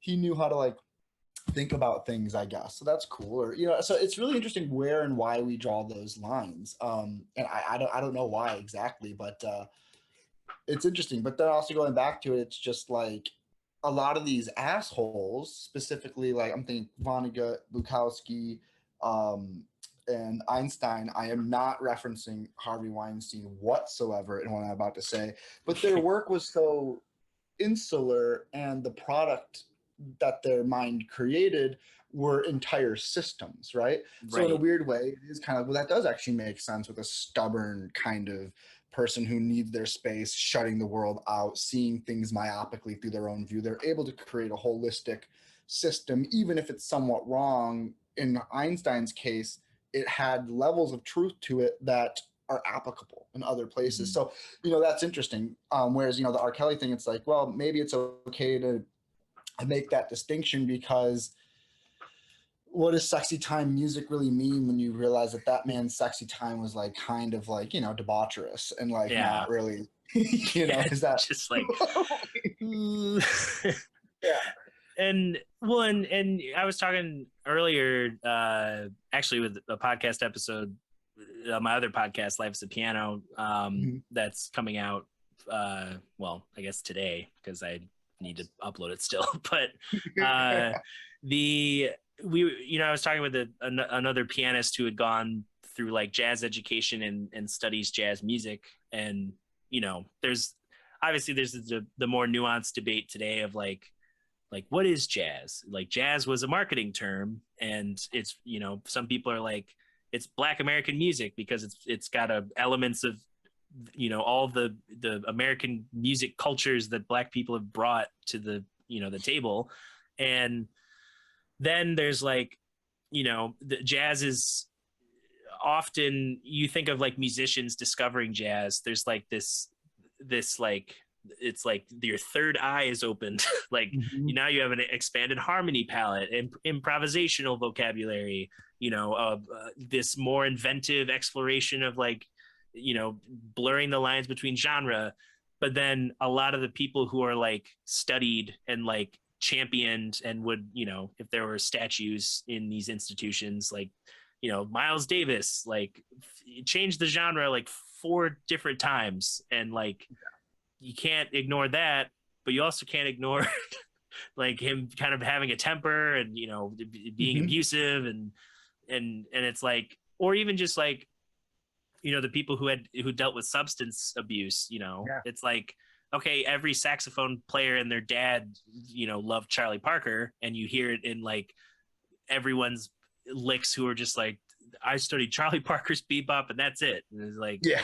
okay, we're decades past that, but cool. Like I hear it and you're playing, it's fine. I would like some more personality. Maybe that is your personality, but that's a separate discussion. But like, you know, it's like he died young of being addicted to heroin, and Right. it's like, okay, yes, you know, you have circumstances with like, you know, like Billie Holiday and like just her addiction and like how the, you know, there was kind of an orchestrated campaign to like downplay her artistry and kind of ruin her Mhm. life. And but then you know, you have to reconcile that, like, you know, the people that created this, you know, immensely impactful art out of such dark places, there are, you know, there's still people today, even if it's outside of jazz or, you know, rock and roll or whatever, they feel like if they repeat the lifestyle of the Mhm. past, that they will somehow glean the same level of like profundity. And it's like, no, that Yeah. a person can be gifted and also chronically ill and addicted and have Mhm. that, you know, like John Mulaney, just, you know, comedian, he just went to rehab again. And it's like, Yeah. people look at him and he's like, does he even do a drug? Has he ever looked at drugs? And it's like, Exactly. he's been Turns very out. transparent about it. And yeah, it turns out he's, you know, like his marriage blew up last year and he's like remarried, and like, that's a I think whole, that one blew up too. they, well, Yep. well, Well, but Olivia Munn, right? I think that got oh that yeah, got done. That's done now. It's no Olivia more. Dunn. I could be wrong. Olivia Dunn. Well, it's interesting too because like you're saying about like kind of like reliving these like yeah having to feel like you have to romanticize the character of the person in Right. order to reach the art, but then you look at someone like oh dude, his name is escaping me right now, but he's that like English like protege of jazz, little kid Uh, Coley oh, Jacob Collier. Yeah. Collier, yeah, dude, that kid, I mean, I could be wrong, I don't really know what he's up to in his personal life, but he does not appear They have to be demons. someone who's steeped in the depression, steeped in the abuse or womanization or misogyny. He seems like he's like truly like a curious person Right. who maybe has some finances behind him. I don't know his story, but when I Right. look at him, I'm like, dude, that guy is just loving the music, and like Yeah. that's the real path. It's like to be in love. The one common thing between all these people is not their addictions. It's that they did have a love for music or Yeah. a love for their creative thing. And that I have a feeling, with Charlie Parker, I bet it was circumstances of society, like feelings about race, the like for example, like there'd be so many times where like a part of town would have like these great jazz musicians, all African American, come in and play, and then be like, well, actually you can't like party in this part of town afterwards, you have to like go to the shit part of town, that's where your after party is. And it's like, yeah, but I just came here and provide, like, that's got to be a psychological trip to Yeah. be in. So yeah, maybe their substance abuses aren't this like poetic thing, it's like them Right. coping with some like harsh times, and that's what you should take out of that, not like that's the way to understanding nuanced chromaticism. Like, Right. Well, yeah, and and that speaks to like, you know, like, you know, a writer who's influenced by Vonnegut. It's like, okay, they've abstracted the techniques used in the writings and used it to kind of develop their own voice. mhm, And I do feel like, as you know, these very like, you know, polarizing figures do come up, it, you know, it brings a discussion of like, yes, like usually separating the art from the artist just mean, on a general discussion, is like, can I listen to this song and not get yelled at? And it's like, yeah. it's like, okay, like, you know, for me, it's like, okay, I heard, you know, for R. Kelly, like I heard Ignition and all those things growing up, or like being at, you know, like, oh, it's the roller skate pizza party because Mhm. kids love roller skating in the late 90s, early 2000s. And uh you know, and it's like, okay, that was my only relationship to it. It wasn't like, oh yeah, we, you know, my family bonded over this, or like, oh, I saw them in concert, or, you know, Mhm. it's less of a reckoning for me to be like, yeah, I'd never really listened to him anyway, so of course. Yeah. But MTV told me he was cool.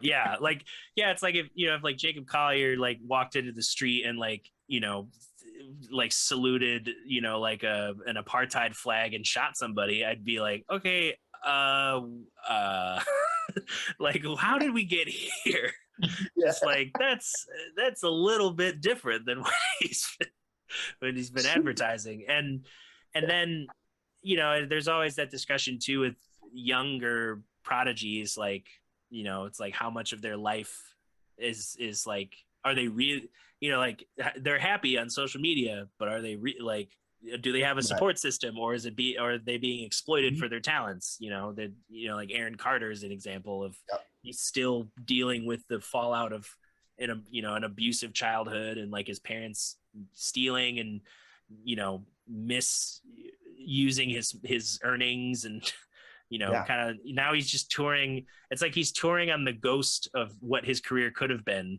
Like he's Yeah. still doing Candy and like How I Beat Shaq, and like he's got one new album that's like 6 years old.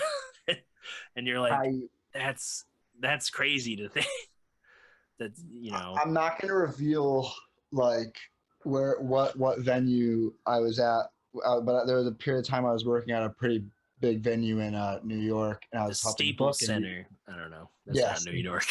it was is a good independent venue, but like we booked Aaron Carter at one point, and one of the security guards didn't know who Aaron Carter was, and it Oh, was really funny. It was almost sad, but it was funny because after the show, I was like talking to one of the security guys, kind of like, the night was wrapping up, and the band was loading out, and no customers are there or anything, and in a very earnest way, the security guard was like, you know what, that kid could open up for Justin Bieber.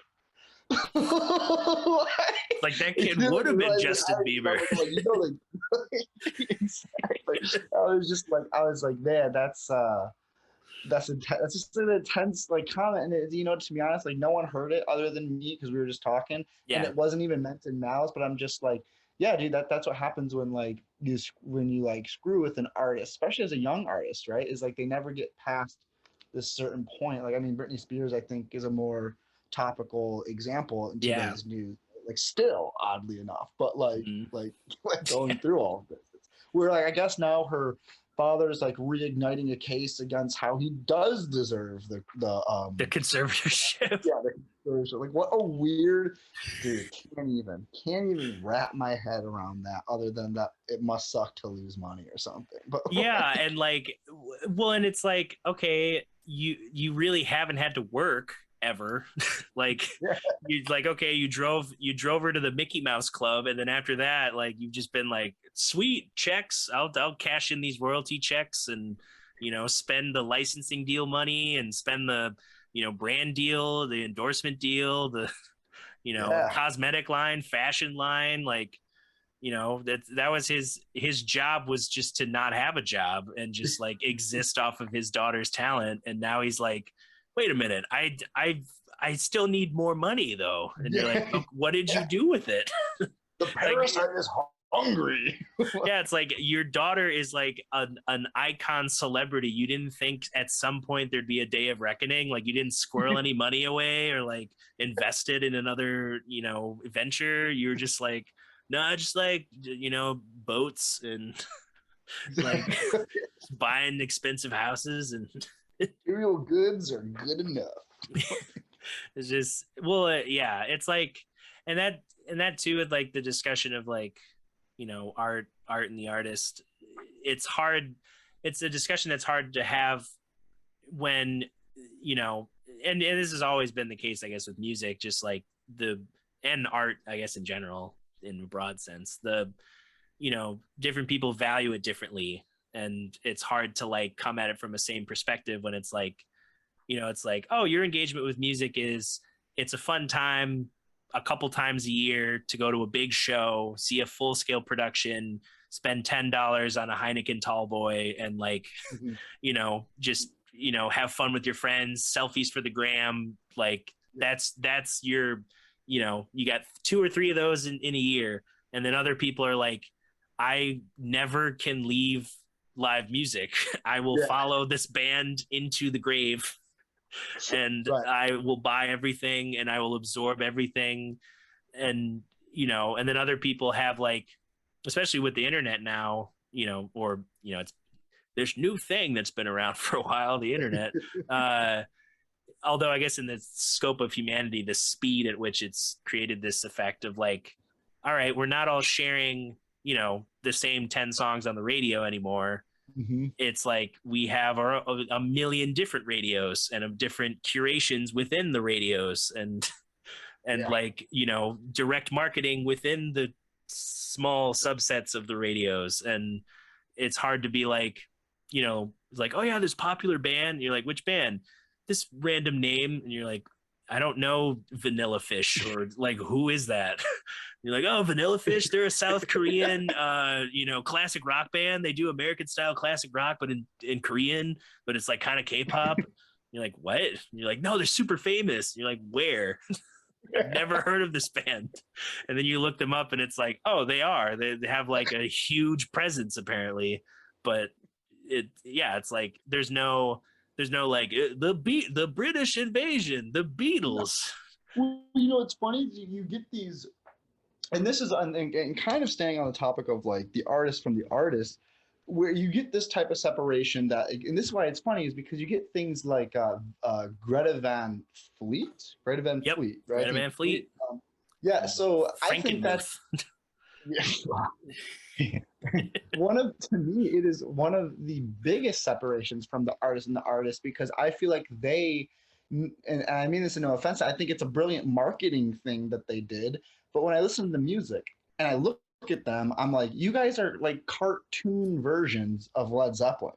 Like you are not like your own band. Like whoever, it's like you guys are attempting to recreate something that worked like 50 years ago, that's fine. That stuff creeps up. There's always going to be like a retro kick here and there, like 80s synth wave made its way back, but like I just, when I look at them, I do not see an artist and an artist. I straight up see a marketed product. So that's kind of an interesting take too, whereas like, we have this issue like, hey, we can't listen to the music that was created by these devious, immoral individuals, or else we are supporting, whatever crimes or, acts against humanity that they did. And it's like, but then at the same time, it's like, but what we can like listen to this like totally fake product, made up music that is not like anyone involved. Like NSYNC for example, NSYNC, and I think Backstreet Boys are another example. If we found out that like Lance Bass was like, trafficking and cannibalizing people like through Facebook, no one would probably stop listening to NSYNC, because Lance Bass as an individual actually really doesn't have that much to do with what NSYNC is as a product, other than the fact that he participated. So that's another interesting time where we allow the distinction to be there and we see it as separate. So it's like, at what point does, what this makes me wonder is, at what point does the artist take ownership of the art? Like when is the content actually an extension of the artist, and when is the content just a thing that that individual happened to somehow put some energy into in like a mechanical way? Right. It's because I actually met a dude he's involved in Live Nation, and he was part of the reason Greta Van Fleet kind of blew up. And he just explained the strategy of like, it's like, we leaned into the classic rock thing, and then we only booked shows that were like, it kind of told the story of like, every show they play sells out. They would like book a small venue, sell it out, book a slightly larger, and then by the time they got to St. Andrews, it's just been a stream of sold out venues that are all within the Live Nation umbrella, so it's easy for them to like curate that sort of progress. And now they put investment dollars and bet it all on the horse, and now they're playing all over the planet, and just random, like, oh yeah, we just played for like the Prince of Dubai or whatever that was. You're like, what? There's a prince, and what? Like, hold on. And he loves classic rock. Yeah, he loves classic American rock, and then that speaks. Yeah, it's like, what art is created from, because like with that band, it's like, okay, you can make the argument like, oh, they probably started out jamming together in the bass player's house or whatever. There's probably some backstory like that. Mhm. But then, it denies the reality of like, yeah, but there's also a huge, marketing arm that just like Yeah. punched people in the face until that name was like stuck into most people's vocabulary. And, I think of like one person I've been wanting to talk to is this younger dude, Myron Elkins. And, I'm curious of his path because he's, I think he's like 19 or 20. And he has a band sounds good. He's one of those dudes, kind of like Billy Strings, where like when you hear him sing, you're like, okay, this dude's like younger than me, but his voice sounds like he's like weathered the Appalachian Trail and he's lived a, like, it's like, I grew up in the middle of a coal mine, and you're just like, you're literally 19. Like you, like, how is this voice? So, part of it's that, like, okay, interesting, presentation, but I don't know if it's a year or 2 years, he's been signed to William Morris Entertainment.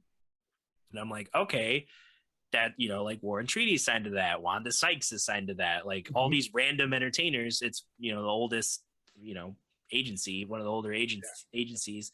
And so a lot of his gigs, it hasn't been like, oh, let's see Myron Elkins at like, this brewing company in Alpena or something. It's like, let's see Myron Elkins on a festival headlined by like Dave Matthews or like ZZ Top or and they did a run of shows with Rival Sons, which was the 10 years ago, like these guys are Led Zeppelin, like that was them 10 years ago, and now they're just Rival Sons. But yeah, it's interesting to see like, it's like, how do these people, like, it's not like their music sucks, it's just like, people can have opinions either way about it, but it's like is it like, was it grandfathered in? Did you just happen to run into the right people? Was it luck? Was it like, hitting the pavement hard and just like spamming every agency with your press kit until like somebody bit? Like there has to be, because oftentimes like the trajectory of music is just like, they just were strumming that old guitar and then Capitol Records came a calling, and you're like, that doesn't happen. No, and I find it infuriating that musicians often won't talk about the business because a lot of musicians, I love Beach House, the dream pop duo from Baltimore, right? Like, and I think they're like, their aesthetic like is the definition of dream pop at this point. And Right. prior to them, like shoegaze and dream pop were considered the same thing. And you could say that like Sonic Youth was dream pop or shoegaze, but then they come along and it's now like, nope, dream pop is this very specific synth arpeggiated, like lo-fi, simple, straightforward drum patterns, and it almost needs to be a duo. Like, you know what I mean? This whole thing. And I was watching them do interviews, and they were talking to like, I don't know, it was like from like 2000, like 7 or 9, and it was one of those interviews where everyone's like they're in like a black room on like a black desk. Yeah. And it's like interviewing the artist, like this whole thing. And the guy just kind of said like, hey, like you guys are really popular, you guys kind of came out of nowhere, and you're also a commercial success, how do you do it? And they just had this flimsy answer like, we just like to keep it organic, and we just play together. And it's like, yeah, well, obviously you guys do whatever you do, that's fine, but like, how did it happen? It's like, okay, we want to know. And it's so different with like hip hop, where I feel like hip hop's almost just like, there's such a big part of hip hop where the story is literally how I got to this point and why I'm legitimate, because I hustled and I did it. Like, I'm just like, why can't other music just be like, even if it's not like literally in the music, why can't that just be part of the persona? Is that like, yeah, we know how the music industry works and we're not afraid to like talk about it, like, yeah, it's crazy. that same type of answer. When I was at NAMM, we were waiting, me and my friend Elle were waiting for like the rest of our friends we were, staying at the Airbnb with, they were all winding down, conversations or whatever they were doing. And then we stopped into Elise Trow's, she was giving us a little, not a speech, but like she was giving a talk at, in one of the smaller area conference rooms. And so all our fans are there, and this, this clearly super fan was like the host. And like, he was trying to like kind of softball some questions of like, hey, this could make you look cool if you just don't like mess up the answer. And he was like, oh, I see in your videos there's a collection of records, and everyone who owns vinyl knows that there's a personality that's a little bit more indicative of the creative process of like, the physical holding of an album and pulling it out like a book off the shelf. What albums do you have there, and what are some of your favorites? And she was just like, I don't know, my mom just like bought a bunch, and like I got them at a garage sale. But then like, she'd be transparent with that. And then someone would ask her like, it's like, how do you do social media? Like, you have a lot of engagement and like you create stuff and you put it out there. It's like, how do you do that? And she's like, well, I just like to keep everything pretty organic and not. I'm like, there is a team behind you. Just say there's a team. Say that you have nerds calculating all this behind the scenes. Exactly. So all you have to do is just sit in front of a colored background and play the drums. Like, it's fine. There's nothing wrong with that. No one assumes it's happening differently. Yeah. Nobody's just like, oh wow, her post just, it's like The Rock. Like every inch of every post is like media perfect. And like, even if it's just like, hey, it's just me, casually wearing my brand new line of athletic wear, drinking my, this energy drink. Then like, just like, I want to just have a heart to heart with y'all. I have a big movie coming out. I've been working on Black Adam. It's like every little detail is like, okay, he's still being endearing, but he's sprinkling in the little nuggets of promotion. And it's like, just tell people, it's like, this is all part of a process. Like, if he was really transparent, he would literally just be like, like the worst angle being like, hey, how's it going? Like, I'm drunk. Like, buy this, watch my movie, have a good time.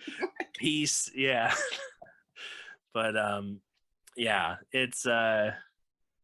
it's, it's at least being in the creative space, you can kind of see these types of things. Unfortunately, I have to get going to a rehearsal. It's been good, dude. I appreciate it. Yeah, where should people find you?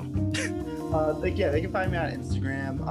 It's Matthew_Finch with 2 I's, so it's like MATTHEW_FIINCH. You'll see just kind of like some tech and visual, like some like little like coding things I like to show, and then also a lot of little like artwork.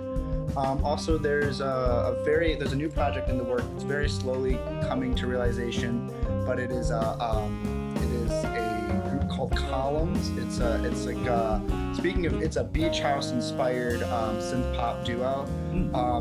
Very much a lot of homage to them, but we take it in our own direction. If anyone who's familiar with me knows I like post rock and kind of big, expansive sounds. So it's, if you can imagine dream pop entering into the post rock space, and also a little like low key new music minimalism, like in the drum beats here and there. So that's on its way. So when that happens, anyone who's paying attention to my socials will see that. But also you can check me out on Spotify.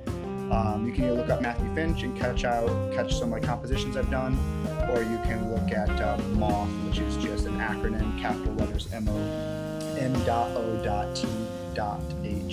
and that's also like Slash on Records, is where you'll find a lot of cool like abstract and experimental hybrid acoustic electronic music that kind of flirts with a lot of different genres. So I think you'll any of those spaces.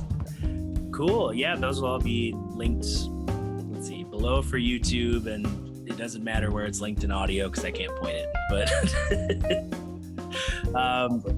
But yeah, I'm sure we'll catch up in the near future off podcast too, and enjoy, I don't know, it's the same time zone, so enjoy your evening. Absolutely. Beautiful, man. All right. Catch you later. Yeah, see ya.